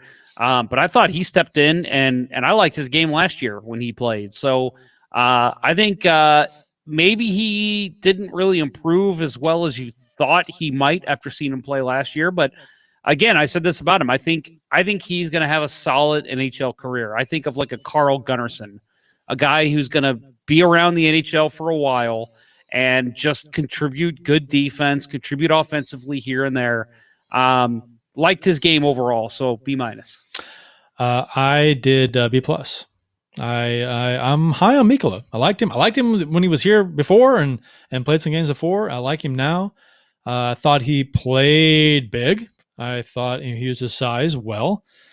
Didn't back down from people. Kind of, when players would step in front and get in Binnington's face or whatever, he'd kind of push him away, or someone's poking, he'd shove him away. He didn't. He was a little more physical than Parayko, which I liked. I wish Parayko would use his size a little bit more like Amigola does. But yeah, I like Amigola. I'm high on him. I think he's got a. How old is he too? Let's see. Amigola is. He is 30. No, sorry, he's 24. 24 years old, so he's still pretty young. So I like Amigola. He's got defensemen typically don't come into their own for a few more years yet. So I think he's got room to grow, and I think he will. If he does, I think he'll be a really nice defenseman for us if we can hold on to him. I don't know where you're getting your ages from, but he is 25. I'm hockey reference. April 27th, 1996. So Maybe I'm looking at the major list here. If you go back to the entire list of the teams' names. Right. I'm using NHL.com. Okay. I'm just saying, if I click on their name and go to the individual page, then it shows the correct name. But on the big list, it shows, I guess they're off by a little bit. Close enough. 24, 25, whatever. Yeah. Right He's in there. Yeah. A couple years away. 26, 27, that's his prime for a defenseman. Entering his prime. Colton Parayko. I'm going to go D-. I was very low on Colton Parayko this year. Now, maybe it's a little unfair with the back injury he had, and I think, honestly, we're going to hear pretty soon that he might have to have some kind of rehab, maybe even surgery, miss the start of next year. I wouldn't be surprised to hear that news at all, but going on what we saw this year from him, I thought he was suspect defensively. He wasn't shooting the puck like we've seen him in the past. Breakouts were awful. Didn't show the same stride we've seen him have in the past. Just a very timid Colton Parayko this year. So I don't know how much of it is that he was thrust into a number one role. I honestly like to believe that wasn't anything to do with it, that it was the injury problems. But again, judging off his play on the ice, D-. I'm going to go C. Because I think his injury just killed his season. He was not. I mean, it was obvious. We talked about this. It was obvious he was hurt, and he was just not playing well. And they finally sat him after 7 or 8 games of playing, or 6 or 7 games of playing poorly. And we're like, if he's hurt, sit him. And they finally did sit him for a handful of games, and then more than a handful actually, quite a bit. And then he came back and he was kind of the same player, but then got a little better as the season went on down the stretch. But I think that his back injury just killed his season. And they said that his back, they're going to see how it responds to no surgery, and hopefully they don't have to do surgery, but it is an option, obviously. So obviously you'd rather not do surgery if you don't have to. But sometimes surgery is the right option, and it can get you back to 100% quicker. So I gave him a C because I don't personally. I just didn't want to give him a D for something an injury may have caused for the most part with him. Scandella. Man, I really wanted to give him a B range just because I thought he finished the season as one of the best defensemen on the Blues, but I think overall for the whole year, he played 49 games with a 56. I thought he was a solid C player. Again, I think he finished the season strong. And I mentioned that on the show, I think last week, that just looked like the player the Blues thought they were getting when they got him last season. So I like Marco Scandella. I hope he sticks around. You might hear him on my protected list later if you're still tuned in. Ooh, yeah. Really? But yeah, I'm gonna go with a C for Marco Scandella. I did C as well, for reasons that you already said. I agree with you. Bortuzzo. It's hard to rank Bortuzzo. It really, I don't know, I know why. right? I had a lot of trouble with this one.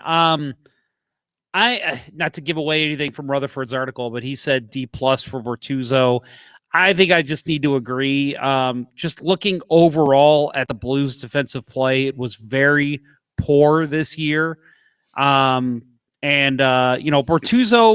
he stepped in when he needed to. He's a great shot blocker. Love him on the PK. But outside of that, I just don't know what he's really bringing to the team anymore. He doesn't seem like he's as physical as he used to be. Yeah, D+ for Bertuzzo. By the way, according to my website, he is 87 years old. Go figure. 87. 87. Maybe that's why he just can't keep up with these young guys anymore. Well, he's from the Dominican, so he says he's 22, but he's really 63. Well, according to NHL.com, he is 32.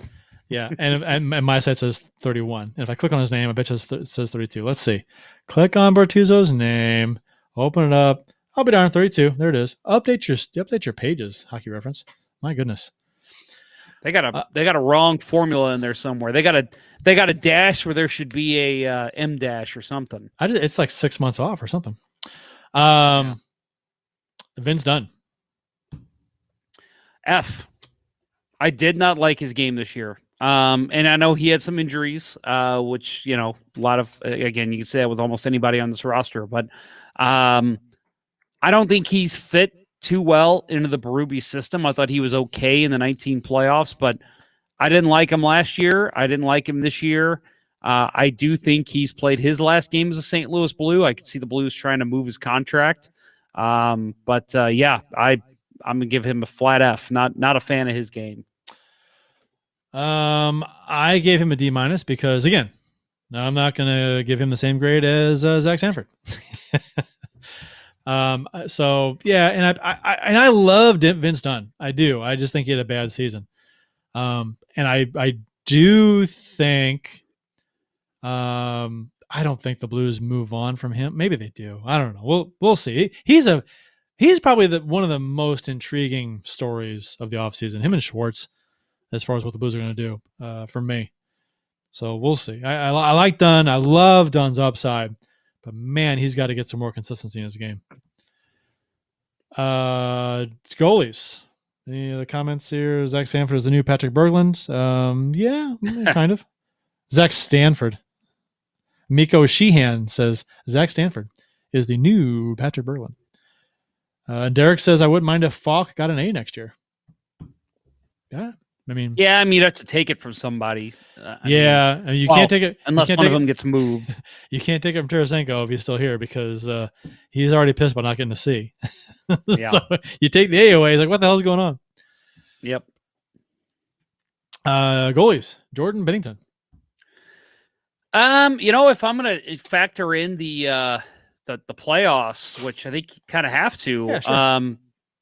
I'm going to give him. It's hard to go. I'm teetering between B+ and A-. I thought for chunks of the season, he was a little rough. He wasn't great, but again, I think his defense in front of him was piss poor. I was not a fan of the Blues defense this year. I'd love to see what he would do. I know a lot of people were down on him last year, and I still don't really understand why. I thought he played fine last year. I think after signing that contract, I think he still looked like a solid NHL goalie. I still put him in the top 10 of the NHL at the very least. So, you know what? I'll go ahead and say it. I'm going to go A-. I thought he had a pretty solid season, even when you're looking at the stats and we got a lot of stat nerds, but I think overall he had a pretty good season. I'm going to go solid. Oh man, I had a B, and now I kind of want to change it to B+. I think I'm going to go B+. Because the playoffs, if you factor in playoffs, he was really, really good, and playoffs are so much more important than the regular season. B+. Why not? So I think early in the season, I think he had his issues. He struggled. Defensive issues aside, he wasn't what he should have been. So I'll go solid B. Ville Husso. Ville, if it wasn't for his first period struggles, I would probably give him a B+, maybe even A-. But it took him a while to get into many games. And granted, some of that, again, there's times where the first shot went in and it was clearly all on the Blues defense. Oh, God. So it's hard to really blame Husso for all of those. But a lot of times you need your goalie to step up and have a big save to open the game. And it just never really happened with him until the last game he played in, his shutout. I remember his first like 5 saves were ridiculous, but it was just kind of like, okay, that's great, but where was this the rest of the season when the Blues were struggling? So I liked his game. I really, a lot of people are saying they think the Blues need to go out and get a good backup goaltender. I disagree. I think Ville Husso is fine. I'd like to see him in a full 82-game season. I'm going to give him I'm going to go C+. Okay. I went C-, and his score got, if you're going to track the score from the start of the season to the end, I think early on in the season he's a D-. He's an F player. He was not good. Those early shots, I mean, again, defense was not helping, but man, you gotta step up. How many starts in a row? Or like something like 5 out of his first 7 starts, he allowed a goal in the first 3 shots. It was just absurd. Yeah. And that was awful. And he wasn't good. I mean, otherwise, he wasn't really good. So, his save percentage was below 9 this season. His GAA was 3.2. He did have that shutout, and he did play better down the stretch a few games. So that was good to see. And that helped his numbers. His numbers were worse than this. So, and also Binnington too, why he didn't get a better grade for me was because no shutouts. That was a thing. You couldn't steal one game this season with a shutout. That Vegas game where he made 50 saves, I really thought, I'm like, he's going to get it here. This is happening. And then they allowed the 1 goal. I'm like, damn it, it's the Ryan Miller shutout. Yeah. I think, and I agree with you. I think Husso can be a good backup. And I think the end of the season kind of encouraged me to feel that way because the first half of the season, I did not. I was like, he's not there. He's just not. But then he got better slowly, and he finished pretty strong. So, that doesn't mean a ton. I mean, it means something, but he could regress again. So I think if they do stick with him, I'm hopeful that he has a better season and has at least a save percentage above 9. That'd be nice. Yeah. And the coaching staff, Craig Berube. Oh man, that is really hard to judge, isn't it? Because he had so many injuries, and it's hard to say, like, if they would have had a fully healthy roster the whole year, how things would have looked different this year. Again, I said it earlier, I thought he was outcoached overall in the playoffs. I think from what I saw, the Sanford dilemma of him just playing every fucking night. The weird lines we saw, Hoffman starting the season not on the first power play unit. A lot of weird decisions. I'm going to be nice and give him a C- just because I think he will do better next year. But right now, basically, I will not be as generous next year if we see similar results. That I gave him a C- too. Same thing, and that's for the exact same reasons. His constant going to the well with Sanford, and his inability to understand where Hoffman goes. At least if you're using Hoffman in a certain way and he's not being productive, and fans are clamoring, why aren't you using him here? Why aren't you using him on the power play? Why aren't you using him? Why are you putting him on the third, fourth line? Whatever. Then it's like, you know what? And then he finally does it. And then they feed him and make him part of their integral plan with the power play. And he starts scoring goals and winning games for you down the stretch. It's like, where the hell was this? Why weren't you doing this? Why wasn't this the mindset sooner? Why weren't you applying this methodology with him sooner? So that pissed me off. And with Sanford too, going to the well with him is just like ridiculous. So, I mean, those two players, I'm alone. I don't have a huge issue with a lot of those stuff he did. Switching lines around, I get it. I mean, the team's struggling, you get injuries, I get it. But, I mean, you've got a weapon and he's obvious, one of the best power play snipes in the league, and you're not using him on the first power play. So, I mean, and the second power play might get out there for 30 seconds, 45 seconds, maybe a minute. So yeah, underutilized, and I think that cost the Blues a little bit, and it pissed off Hoffman. And if they do want to bring Hoffman back, he's pissed. I mean, it's rumored he's pissed. Okay, but he seems to not have been happy with how he's been used this season. So if that's the case, and if they do want to bring him back, and he's nah, fuck you, I'll go somewhere else. Then you've lost an asset that you might have otherwise had to use. So I give Berube a C- too. And then GM Doug Armstrong. I won't say what Armstrong or what Rutherford said in his article, just because you should read it if you haven't. But I actually disagree with him here. I'm going to give Armstrong a B+, because I think that his response to Pietrangelo, which, let's face it, he tried to sign Pietrangelo, and if we're including over the summer, which I think you have to. No, well, I guess not summer, but you know what I mean, the off season. He tried to sign Pietrangelo. Pietrangelo, to me, made it pretty fucking clear he was ready to move on. Yep. And so what'd he do? He went out and got the second best option there, and that was Tori Krug. Brought in Mike Hoffman for low money right at training camp because he knew they needed another sniper. And then I actually applaud his effort of not making a trade at the deadline. I thought that the Blues could have went on a run. I think at the time there was only 2 or 3 games under their belt before the trade deadline, and people were saying that's not enough of a sample size. Well, guess what? When that happened, the Blues were not in the playoff picture. The goal is always to make it to the playoffs, right? And then anything can happen. They made the playoffs. I think he made the right call, giving his team a shot and seeing what they could do when they're healthy. So I'm going to give him a B+. I think he did a fine job this year. I've been a huge critic of him in the past, so it's not like I'm an Armstrong fanboy, but I think he did all he could this year as GM. I gave Armstrong a B.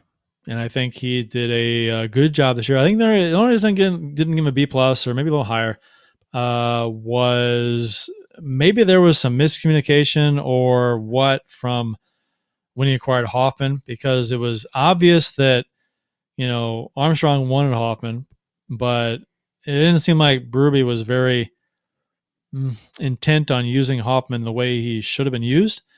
So there was some kind of disconnect there, I think, between Armstrong and Berube. So. But I like Doug Armstrong. I know that some will be critical of him. I know Jeff has been and Bill has been too. But I've pretty much been an Armstrong defender for the most part, except for the odd move here and there with Laterra mainly and Berglund. With the Berglund extension and the Laterra extension, it was like, what the hell? But no, I solid B. I think injuries and whatnot is something that he couldn't have foreseen. So, and the team's performance, I think, is indicative of all the injuries and issues and hurdles they've had to overcome. So, I think that considering, I think he put this. We all love this team coming into the season. So, I think a B is fair for me. We've got some Jack Eichel talk and our protected lists after this word from Center Ice Brewery. Center Ice Brewery is St. Louis's only hockey-themed brewhouse. Stop on in during the next game to experience the ultimate hockey fan brewery while sampling various hockey-inspired beers, such as Old Arena Lager, the Beauty IPA, the Rotating Pale Ale Series, or seasonal offerings such as their Imperial Stout, their Lime Sherbet Sour, and much more. While you're there enjoying any number of their fantastic beverages, you can admire the bar top and tables made of authentic arena wood and the actual penalty box door from the old barn. Located at 3126 Olive Street in Midtown St. Louis, it's one of the best places to watch a Blues game, or any game. Visit centericebrewery.com today to schedule a no-contact curbside pickup or make a reservation in the tap room. Center Ice Brewery. Let's go Blues. Please drink responsibly.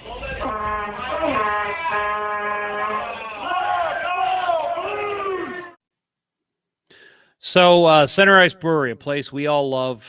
Bill, not on the show tonight, but Bill, I know, is a huge fan, just like Kurt and I.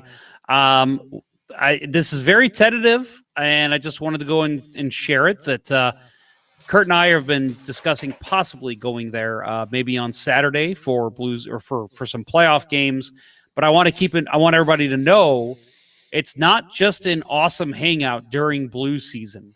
It's great to watch any hockey games. It's great to watch any Cardinals games. So it's an awesome summer hangout as well. Just anybody who has not been to Center Ice Brewery, check it out as soon as you can in Midtown. Again, we might be there this Saturday. Don't know for sure. But I know we've talked about doing like an official Let's Go Blues Radio hangout there sometime. I'd like to do that this summer. I think that'd be a lot of fun. But again, folks, make sure support local. If you're looking for a place to hang out for a night and watch a Cardinals game or watch some NHL playoffs, definitely Center Ice Brewery is the place to go to.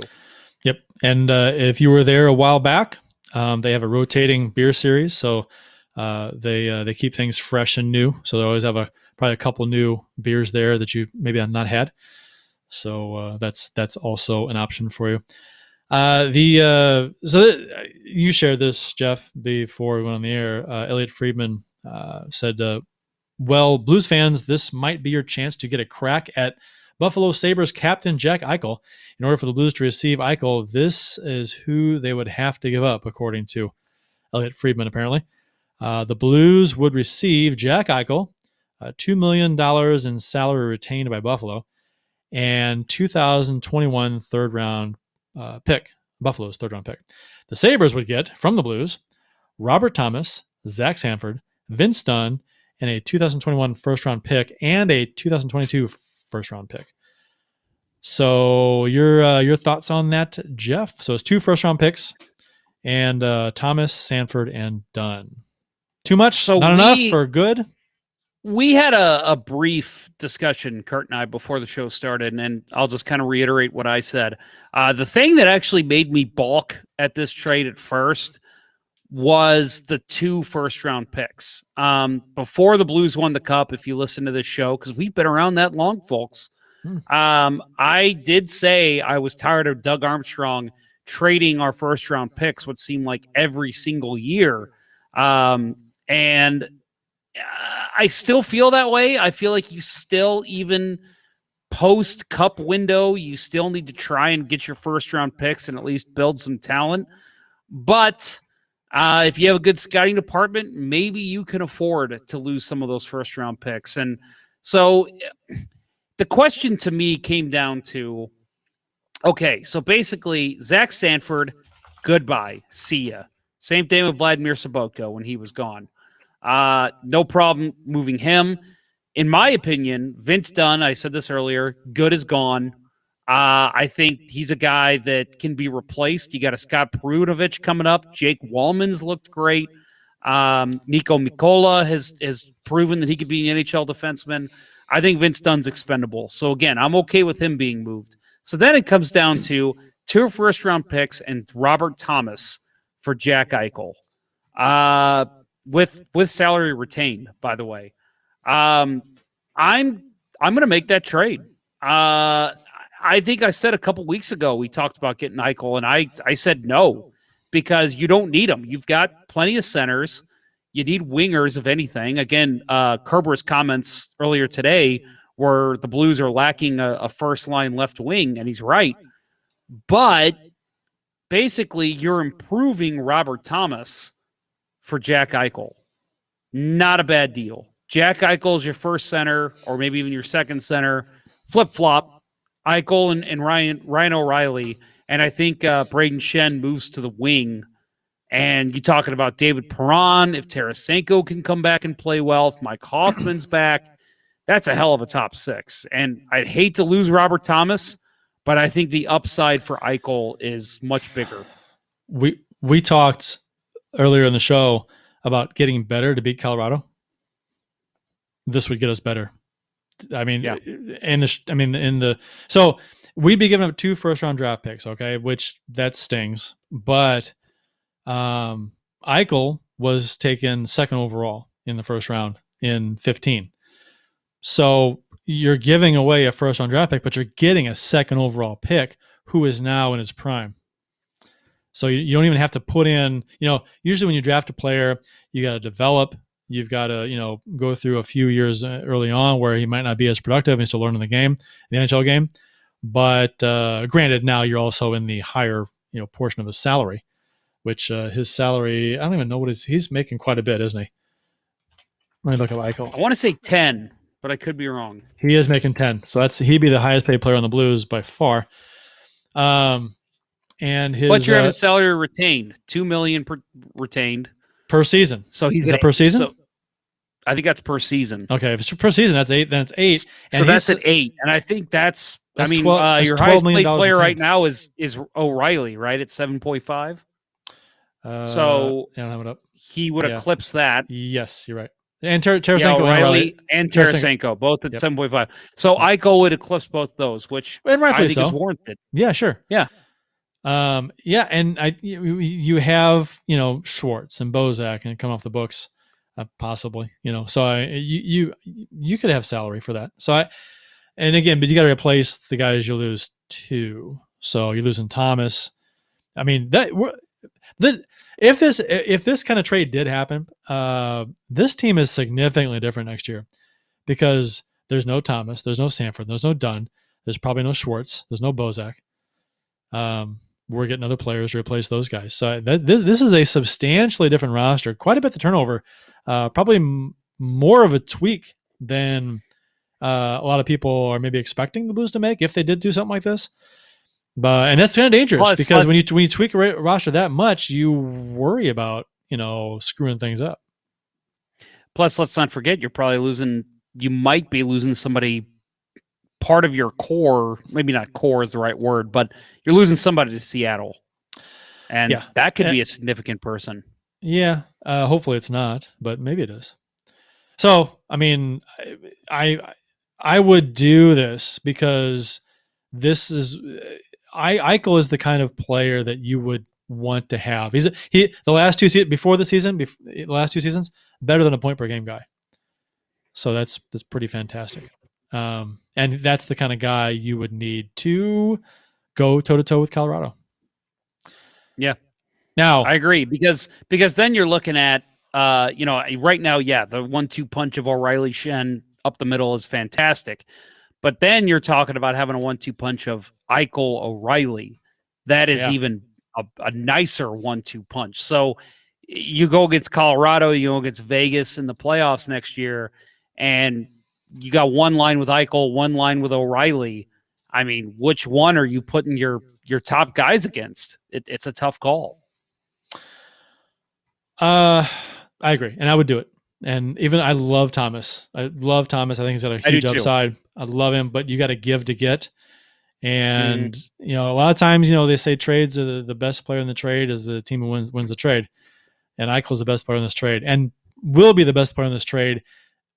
I mean, draft picks notwithstanding, you don't know who you're going to get, but known players, known talent, he is by far, and he will be the best talent. He'll be a better player than Thomas will be.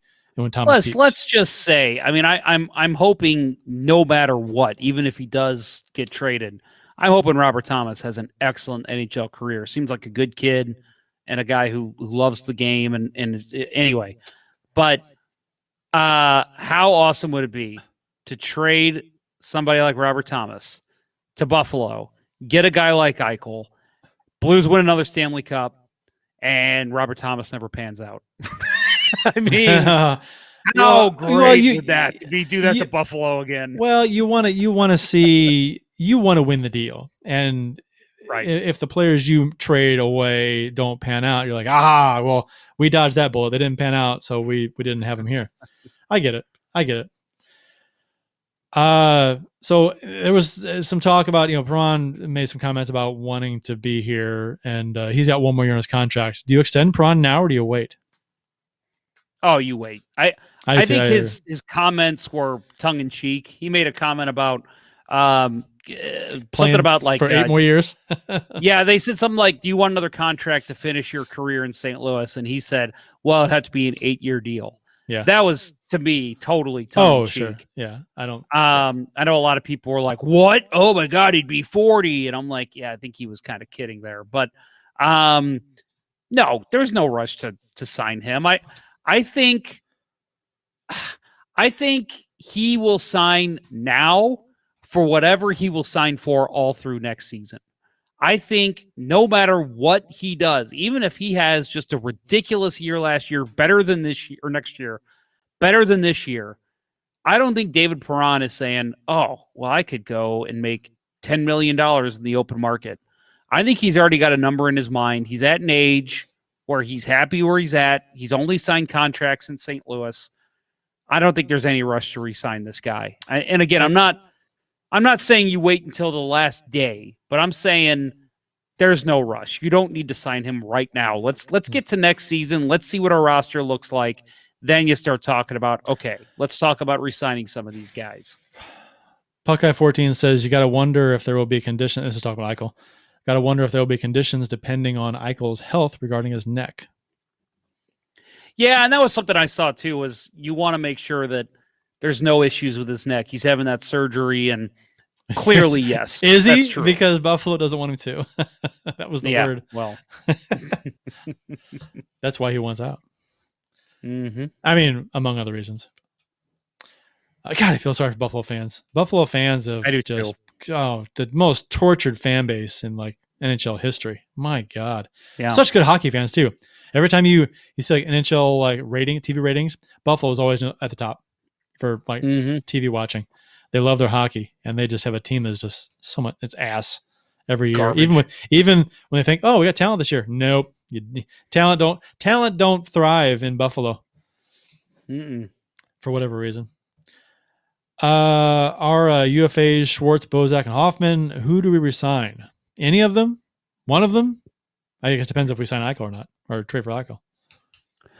Yeah, I mean, obviously there's a lot up in the air. Not even just Eichel. There's other trades that could be made that are going to talk about this decision. And plus, you're not going to see any of these guys signed, by the way, until after the expansion draft. I think Armstrong even made a comment about that he already told Schwartz, like, you know, if we resign you, it's not going to be until after the expansion. So, which is just smart business because you don't want to have to protect anybody else. So, Sure. I'd like to re-sign Hoffman personally. I'd like to see what else he could bring to this team. I think he's going to get decent money in the open market, so I don't know if we'll see him back. Yeah, I like Bozak, and it's going to be really hard to see him go, but I just think it's probably time. Unfortunately, he came here, he helped this team get a cup, and he's played solid hockey for the Blues overall. But he's played good. I think it's just time to unfortunately get younger. And I've made my opinion on Schwartz pretty clear. I'm ready to see him go. Blues need an improvement on their top six at left wing. I don't think Schwartz is that guy. If he takes a huge pay cut, a couple million, okay, bring him back. But that's not going to happen. He knows he's going to get money in the open market. So I wonder how much. I'm all how for. Much I mean, he's where am I going to pull it up here? Schwartz 5.35. I got to think that I don't think he gets much of a raise. He's going to get a raise. I don't think he gets any much of a raise. I think he might just get 5 to 5.4. I mean, he's only 28 too. And so, I mean, he's I'm thinking 5. I could see a team signing him for 5, but I do not want the Blues signing him for 5. I think that's too much. I agree with you. And I think if the Blues were to bring it back for me to be happy with it, I'm thinking 4.5. And I don't think he does that. I don't even think I'd want him for that much. Not 4? I think he'd have to come. I think he'd come down to, if he comes down to 3.5, that's where I'd see it. But I don't think he does that at all. I think he's probably gone. Yeah. Yeah. And Hoffman, I think I like Hoffman. If they use him the way 5-on-5 issues aside, you can play matchups, be smart about it. But use him to death in the power play, first power play every time, feed him.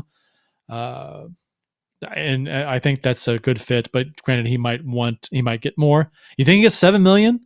I don't think so.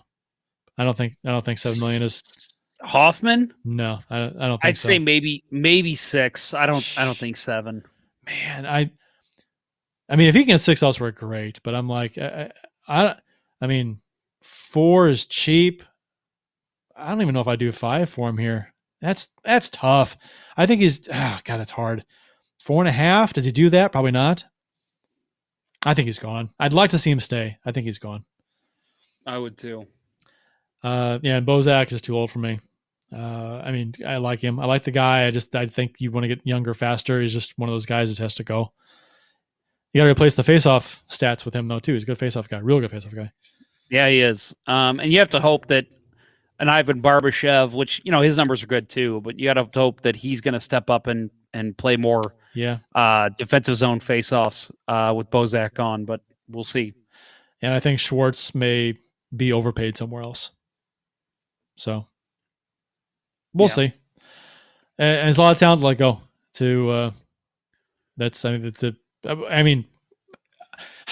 They're going to make a lot of. You think they're going to make more elsewhere? Bozak, not so much. He'll make less. I guarantee he makes less next year somewhere. But Schwartz and Hoffman will probably make more, or maybe Schwartz on the same amount of money this year as he does next year. So I don't know. I think the Blues just, man, this team is going to be different. I don't think people realize how different this team's going to look. Yeah, it's going to have to be. Yeah. So then you got to worry about chemistry. You got the new guys you bring in. This is going to be interesting. Very interesting. Mm-hmm. One of the more interesting off seasons in a while, since 19, I guess, or 18.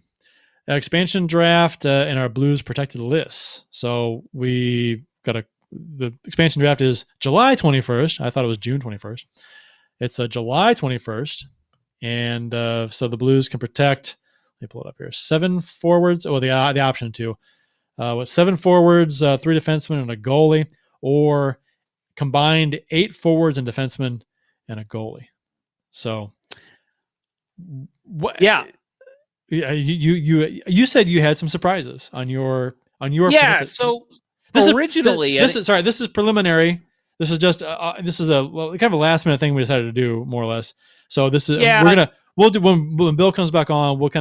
We may tweak these and whatnot, but right now this is kind of where we are with stuff. Yeah, obviously trades could happen, and then other things could happen. So right now these are just our list. So it's funny. I think I mentioned last week and maybe even the week before that I'm going with the 8-player option because I feel like there's not, in my opinion, I want to see turnover, especially on the defensive side. So, but then I started actually doing it, and I was like, well, wait a minute. I have 7 forwards, so I might as well just do the 7, 3, and 1. Wow. Okay. Yeah. So, because I was like, I've got 7 forwards locked up, so I could do the 8 and just keep 1 defenseman, or I could just keep 2 more players. So I decided just to go that route. So I'm doing the 7-3-1. My forwards, Ryan O'Reilly, Braden Shen, David Perron, Oscar Sundquist, Ivan Barbashev, Robert Thomas, and Jordan Kyrou. Defensively, and I think this is where you're going to see some surprises, Colton Parayko, Marco Scandella, and Nico Amigola. And my goaltender, obviously, is Jordan Binnington. Now, you're probably asking, wow, why they keep Scandella and Amigola over Krug and Falk? I am asking Seattle to take one of these high-priced defensemen off our list because that money could be spent elsewhere. Now, Justin Falk had a ridiculous season, and I hope he does it again. But we've seen him for 2 years. He had a rough first year. He was good in the second year, but the Blues defense was shit overall. So I'm saying if you can coax Seattle into taking a Krug or a Falk and getting that money off the books, maybe you can round out your defense better overall with a couple guys that could be brought in either as free agents or trades. And so that's why I'm sticking with Scandella and Amigola. Those guys I think could be staples on your blue line for the next couple of years. Parayko, I was questioning whether I wanted to keep him or not after the year he had, but you have to think he's going to round back into the form he was before this season. So that's my reasoning. Probably way off from Kurt's. Let's hear what you got. I mean, defensively, yeah, we're different, but offensively, we're almost the same. I went back and forth on this. I protected O'Reilly, Tarasenko, and Tarasenko I went back and forth on. so close to not protecting him. But I think he's the kind of guy that I'm going to give him the benefit of the doubt as far as I want to see a full season with him a year removed from surgery and hopefully healthy to see where he's at.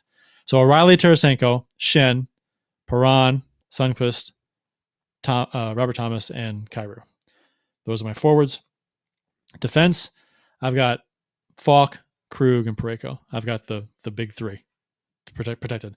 I don't think Amigola will be taken over Dunn. I think Dunn will be taken before Amigola. That's why I would not protect Amigola. I'm going to bargain. I'm going to gamble that Dunn gets taken because I would not like to lose Amigola. I like Amigola. Wallman too. But Wallman is not available. So I think they would take Dunn. I think he's a flashier player. I think he would put a few more fans in the seats, score a few more goals. So I think a bigger upside offensively. So I don't know, maybe something that would be interesting to an expansion team. And then my goaltender is obviously Binnington. Who did you protect? Fitzpatrick? And my defense that I kept all over 6'4". That goes to tell you what type of defenseman I like. And again, man, Justin Falk was fantastic. And I doubt the Blues don't protect him. There's no way. But I just think if you could get that defense a little bigger, cover a little more ice, I think we'll see a little better defensive play next year. So every team will lose one player. You can't lose two. So if you were Seattle and you're looking at this Blues roster, who would you take? Now, granted, you don't know what their plan is, who they've taken before, what their need is at the time, but just on the players available, who would you take? Well, is it off my list? Who I'm keeping? Off your list, yeah. Yeah. So, Dunn stands out, like you said. I think Dunn is a guy that they could look at and say there is some potential huge upside here. You didn't protect Tarasenko, though. Off my list, Tarasenko's available. So, if I'm Seattle, for the very least, now I think they're going to sell out every game no matter what. But at the very least, the excitement of getting a Vladimir Tarasenko on your roster, and taking a flyer and hoping he can get back to the way he was. Yeah. I mean, I think you got to do it. You got to bite the bullet there and hope that he's going to come back and round out into the player he was. But I think at the end of the day, knowing what Armstrong's probably going to protect, I think it's got to be Vince Dunn. Well, Berby's interview that he did with ESPN Radio, I think it was an interview, or was it an article? Either way, he said that he looked forward to Tarasenko having a healthy season next season, and yada yada. Talked about him. So I think if Armstrong and Berube had any conversations whatsoever about who they're protecting, Berube seemed to imply that he feels Tarasenko will be here next year. Vis-a-vis, he'll be protected. So that's the impression I got from him. So, and I can't imagine the Blues not protecting him. I can't either. I mean, even though I get it, I totally do. I get it. I get leaving him exposed. Like I respect your list. Your forwards anyway. I do. And I get it. Dangling Tarasenko out there with the shoulder surgeries and whatnot. I get it. But I think the Blues protect him, and I think I would too. But man, it's close. It's so close. You have to wonder. Even let's just say they say let's just see if they don't take him. Let's protect somebody else. Use that spot for somebody else. You do have to wonder. I mean, Seattle, like I said, they're going to say, jersey sales could bounce back. Blah blah blah. But again, if it's him and it's Vince Dunn and it's maybe there's somebody they've scouted that they're really high on, maybe they do say, well, we don't want this $7.5 million player. We want somebody who's going to step in and play above their pay, play above their pay grade. Of the two players, would you rather Seattle take Tarasenko or Dunn? I'd rather they take Dunn. Okay, so why not protect Tarasenko and then force the issue there, and so they don't take Tarasenko? Because then you think, I don't know. I'm just spitballing. Well, the difference in our forwards was you kept Tarasenko and I kept Barbashev, right? Right. So you think they would take Barbashev over Dunn? That's why you. I think him? there's potential. I think there's potential. I think, and again, this is all based on their drafting philosophy and who they are taking off other rosters too. So we don't know yet. But Dunn is also cheap. He's not going to get a raise. No. He's making 1.875. He's an RFA. He might make about the same. So he's going to be cheap. Barbashev too. He's cheap. I was going to say he's not making much. 1.4. He's cheaper than Dunn, but I think Dunn has a lot more.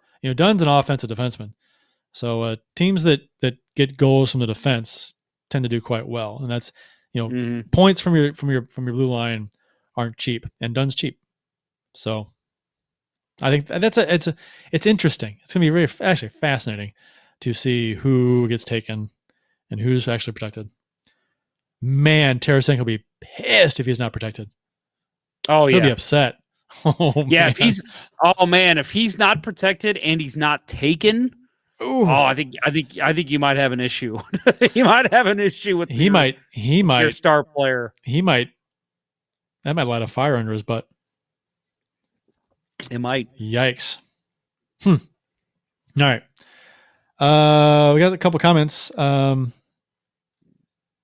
What do you think about the Miko Sheehan says, what do you guys think about going after Saad? What is Saad? Is he a free agent? Is he? Let me see. I don't even have free agency up. Let's see. I don't either. Vamp. I should look. Saad, yeah, he'll be a free agent. Take a run at him. Why not? Decent left wing. I don't think he gets you a ton more production than Schwartz, but if you can get him at a good price, honestly, even at $5 million, I think I'd rather have him than Schwartz.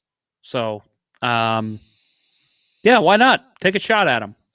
Yeah, he will be, won't he? Why is Ovechkin on here? Ovechkin's going to be a free agent. He is, isn't he? I didn't realize that. Yeah. Oh, yeah. I didn't. They haven't re-signed him yet. So it's Ovechkin, Getzlaf, Taylor Hall, Krejci, Rask. Ooh, Rask. Line, Stasny. There's some good names on here. Zetterberg. Zetterberg's available. Oh, thank God. We should sign Henrik Zetterberg. Saad, Dubinsky, Steen. Yeah. Mark Stahl, Landeskog. Ooh, swiping from Colorado. We got Puck Guy 14.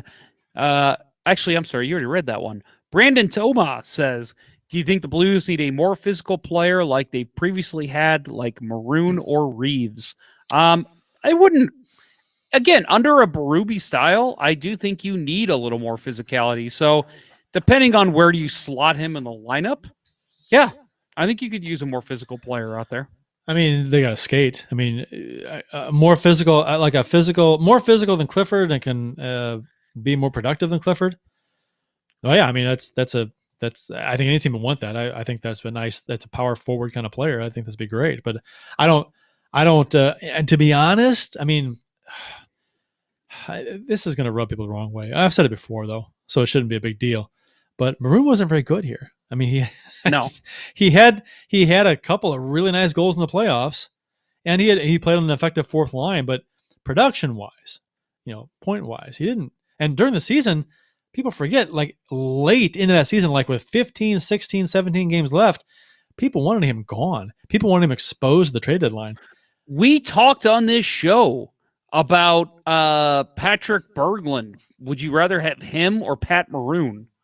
Like, that was a real discussion. It was a discussion, I know.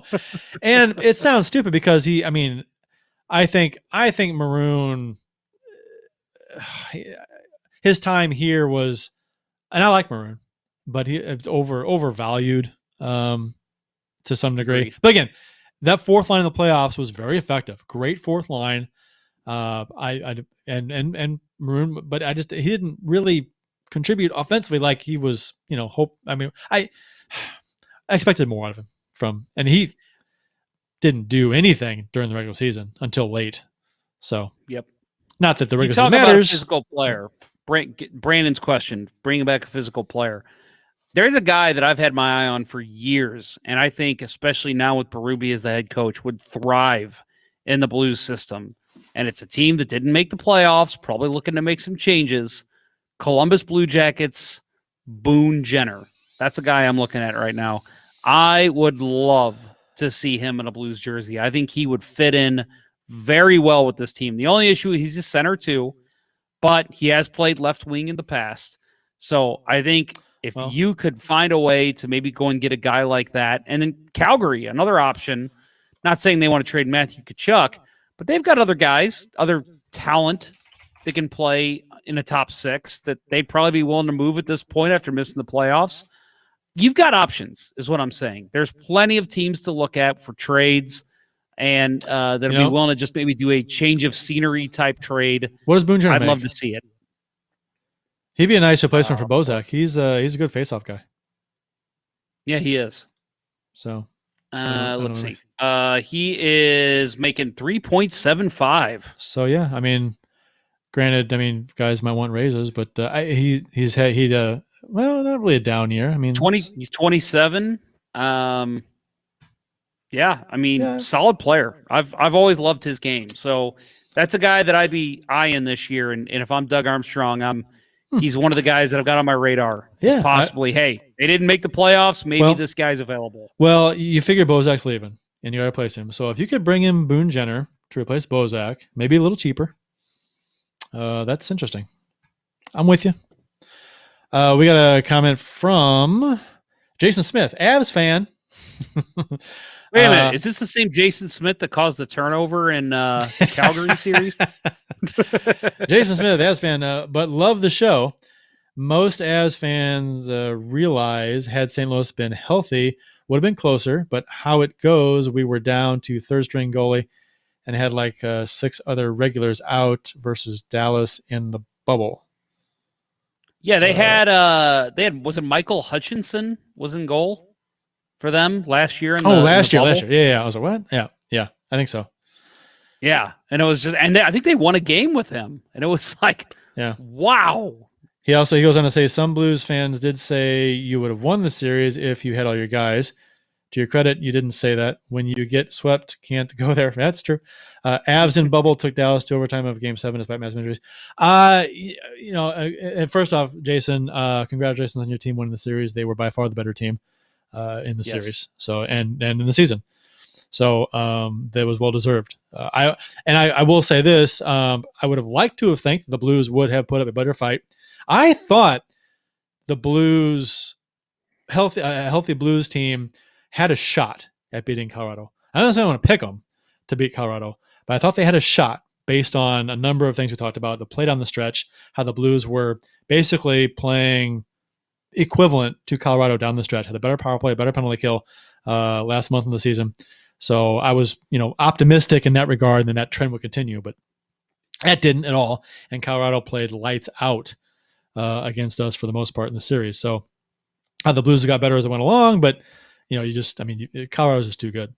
So, and again, congrats. I think, and was there a question there about that, or was just commenting on the series? Yeah, I just got, and you know what? I think the probably social media is distorting what reality is. I think if what Blues fans really I would hope mean if they had a healthy season and these guys played together all year, maybe it's a different outcome. If it's, David Perron's fine and Justin Falk doesn't get hurt in game 2 and Tarasenko doesn't have groin injuries, I don't know how much of a difference that makes. I don't think maybe you're talking about a 1 or 2 game swing, but I think overall Colorado still wins that series. But if the season goes differently, the entire 56 games, then into the playoffs, I don't want to say no injuries, but minor injuries, I think maybe you see a different. Well, first of all, they probably don't even play each other. St. Louis is probably number 3, and they're playing Vegas. Yeah.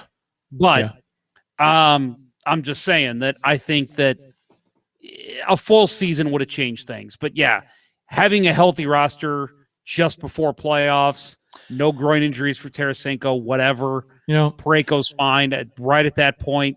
I don't know if it makes a huge difference. And you've got to be, you have to get bounces. We saw this when the Blues in 19 when they made their cup run.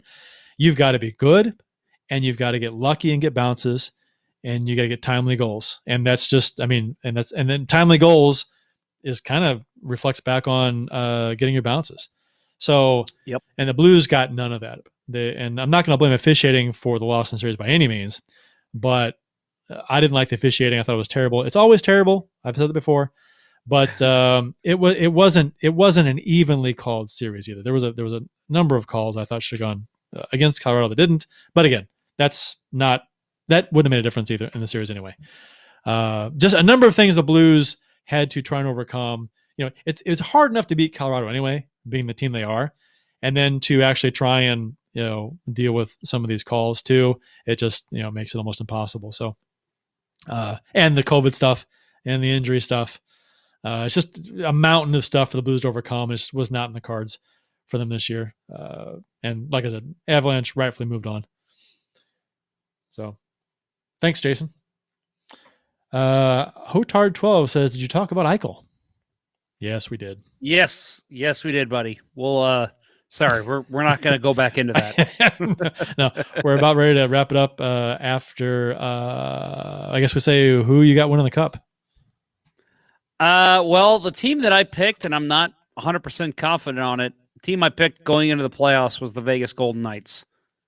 Although, honestly, Tampa advanced tonight. I could see Tampa repeating. I think they've got a damn good roster. Man, I just, you know what? Colorado, and I hate to pick them because they're like everyone's picking them, but I seeing them in the 4-game series and how they elevated their play, they were good anyway, and then they just played out of this world against us. If they do that, if that's how they're going to play the rest of the way, I don't know how anybody beats them. I just don't. They're so good, and I hate saying that because I hate Kroenke with a passion. Piece of shit owner. He's an awful, awful fucking person.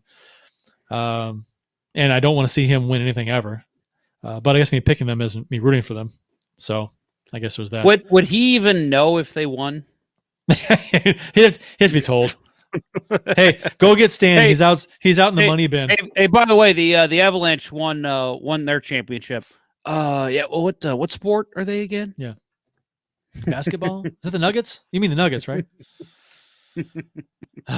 Yeah, I'm gonna say. I mean, I can't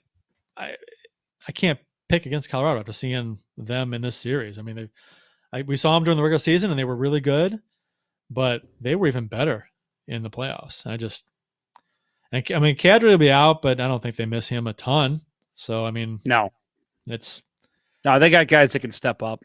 Yeah, clearly. I mean, he didn't play in the last 2.5 games, and they still swept the Blues. Jason Smith says more than one thing can be true at the same time.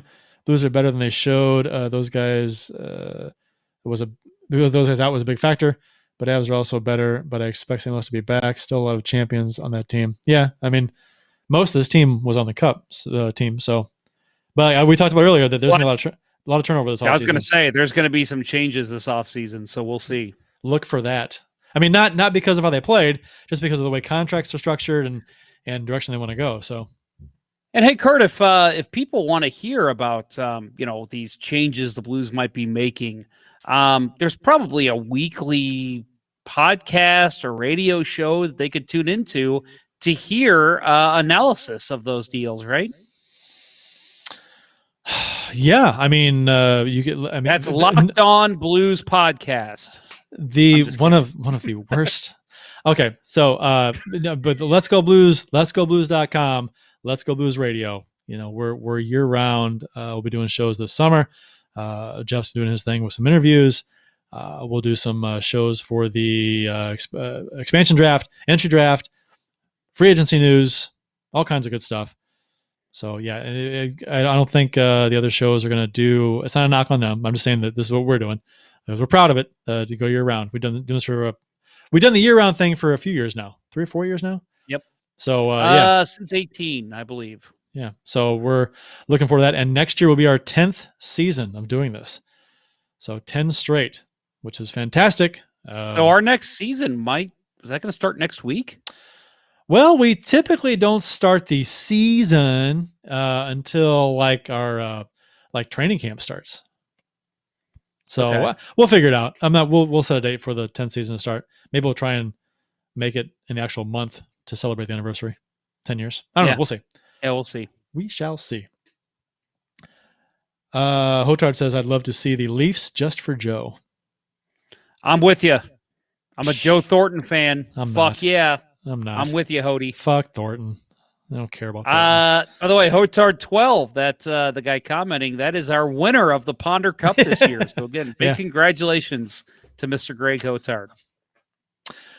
The whole win it for Joe thing kind of turned me off. I mean, I know the Teal folks. I think they'd like to see Thornton win it with Toronto. I don't know. Are they rooting for Thornton? Okay. Yeah. I think I got a little sick of the win it for Thornton thing. I was like, win it for Bobby. That was always my thing. Right. And they had their shot when they beat us in 16. So, right. They got there. He had a shot. Yeah. didn't quite get it done. So that was his shot. Yep. And they had some damn good teams in the early 2000s that couldn't get it done either. Yeah, I mean, and we were in that boat for a long time. Had some damn good teams and couldn't get it done. Finally did. Blues 3531, not for Joe, but for the Leafs. Yeah, after we ended our huge drought, I would be okay with seeing someone else do that. Their last cup was in 67, the year before the Blues entered the league. So, you know what? I mean, as much as I want to see the Golden Knights because I want to see them beat the Avalanche, now that there's a Game 7 between Minnesota and Vegas, give me Minnesota, baby. They deserve a Stanley Cup. That city. They've never had one. That's true. That's a good point. I would be for that. Yeah, let Minnesota come out of it. That's fine. Let Minnesota come out because then neither Vegas and then Colorado wins it. I don't have to root against them. Yep. I'll root for Minnesota. For some reason I like the tortured Toronto fans, so I kind of like having them not win it. So it's just kind of it's comical to me. So I enjoy that. If they win it, then all of a sudden they've won one, and oh my god, if Toronto wins it, their fans are annoying enough as it is. And if they win a cup, holy shit, no thanks. Yeah, no thanks. Yeah, I don't want to deal with that shit. Well, and it's just that hockey mecca is Toronto. So to see them without the Stanley Cup for this long, it's kind of fun. It is funny. Kind of fun. It seems unreal. It's been 50, 60 years? Oh, no, 50, what? 50 BC, 54 years. 4, 5, whatever it is. Yeah, so. Oh, Kurt, man. We've got a Blues goaltender in the chat right now. I see him. How about that? I see him. Daddy Padre, who is the Blues e-bug, is in the chat. Just says, hey, man. Hey, Daddy Padre. Thanks for joining the show. We appreciate it. We're getting ready to wrap up. It's unfortunate you're joining now. Enjoy your Twitter. I follow you on Twitter, and you were a good follow. Oh yeah, he's a great Twitter follow. It's just a Daddy Padre, right? I believe so. Tyler Stewart. Yeah, he's a very matter. Give a little plug here. Yeah, very matter of fact, common sense kind of a follow. So it's good stuff. Daddy _ Padre, Padre, for anybody who does not follow him. Great Twitter follow. Yep, good stuff. And he just tapped in to say the one and only e-bug. That's him. It'd be interesting. I mean, there were no e-bugs this season or last, right? In the bubble. Yep. So. Oh wow, we got another Mr. Tom Welcher, 15. Says thanks for the plug, boys. Yeah, that was earlier in the show. I gave you a plug for your hilarious tweets about the Binnington thing. I didn't. Jeff did. I didn't. I didn't. I was the negative Nancy. Awesome. Thanks for tuning in, guys. Wow, you Yeah. guys are all tuning in right here at Yeah, the we're very going to leave end. the show. Maybe they've been listening. I don't know. Maybe this is their best part, their favorite part. They're like, hey, they're closing up. Yeah. We stop hearing them talk. Can't wait until they get off the air. That's and Twelcher is my agent, says Daddy Padre. good to know. He's got a side gig, Walter. There you go. Good for him. All right. Well, I think we should wrap it up. Definitely. Yeah. It's been a long show. Support for Let's Go Blues Radio is brought to you in part by Manscaped, the best in men's and below-the-waist grooming products. Get 20% off and free shipping at manscaped.com with code LGB. Look good, smell good, feel good with Manscaped. I think Mr. Vulture needs some Manscaped products. I think he, yeah. Why do you say that? No, I'm just saying. I mean, he's looks like a guy that could use some scaping. Well, he's a good-looking man. I don't know He's got a great head of hair on him, so maybe he does have some excess body hair. Who knows? Hey! When you trim the bushes, the tree stands taller. There you go. That's all you got to know. Exactly true. Yep. Just ask my wife. That's right. Literally, ask Ponder's wife, please. Next time you see Jessica Ponder out walking around, go ahead and ask her about her husband's manscaping. And he wants to talk about the press conference. Little late there, Daddy Padre. We can talk about it on Twitter. And by ID Life, the world's only truly personalized vitamin platform based on a health assessment in your DNA. Visit rockinthatidlife.com for more information. That's rockinthatidlife.com and get 10% off by texting Dustin at 636-393-8745 and tell him Let's Go Blues Radio sent you. And by Center Ice Brewery, St. Louis's hockey-themed brewery. Visit centericebrewery.com today to schedule a no-contact curbside pickup or to make a reservation in their awesome tap room. While you're there and enjoying a number of their fantastic beers, you can admire the bar top and tables made from authentic arena wood. Located at 3126 Olive Street in Midtown St. Louis, it's one of the best places to watch a Blues game. That's centericebrewery.com. Please drink responsibly. That'll wrap up episode 37 of season 9, which is franchise episode number 303 of the original St. Louis Blues Hockey Podcast, Let's Go Blues Radio. Thanks to everyone who tuned in and participated in the live chats during the live show. We hope you've enjoyed it as much as we've enjoyed bringing it to you. For Jeff Ponder and the Missing in Action Bill Day, I'm Kurt Price. Until next time, everyone, let's go Blues. Let's go Blues. The Chiefs are at home tonight against Cyanosport at the War Memorial at 8. Good seats are still available. A look at sports. I think that went very well. Thank you for listening to Let's Go Blues Radio. Now take off, hosers. I want you to have a heart attack and die so that we never have to do this shit again. Well, there's 90 minutes of your life you'll never get back. Sorry. St. Louis Blues, St. Louis Blues.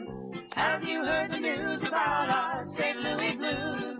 They've only just begun, they're on their way to number 1. Now there's no more blues for our St. Louis Blues.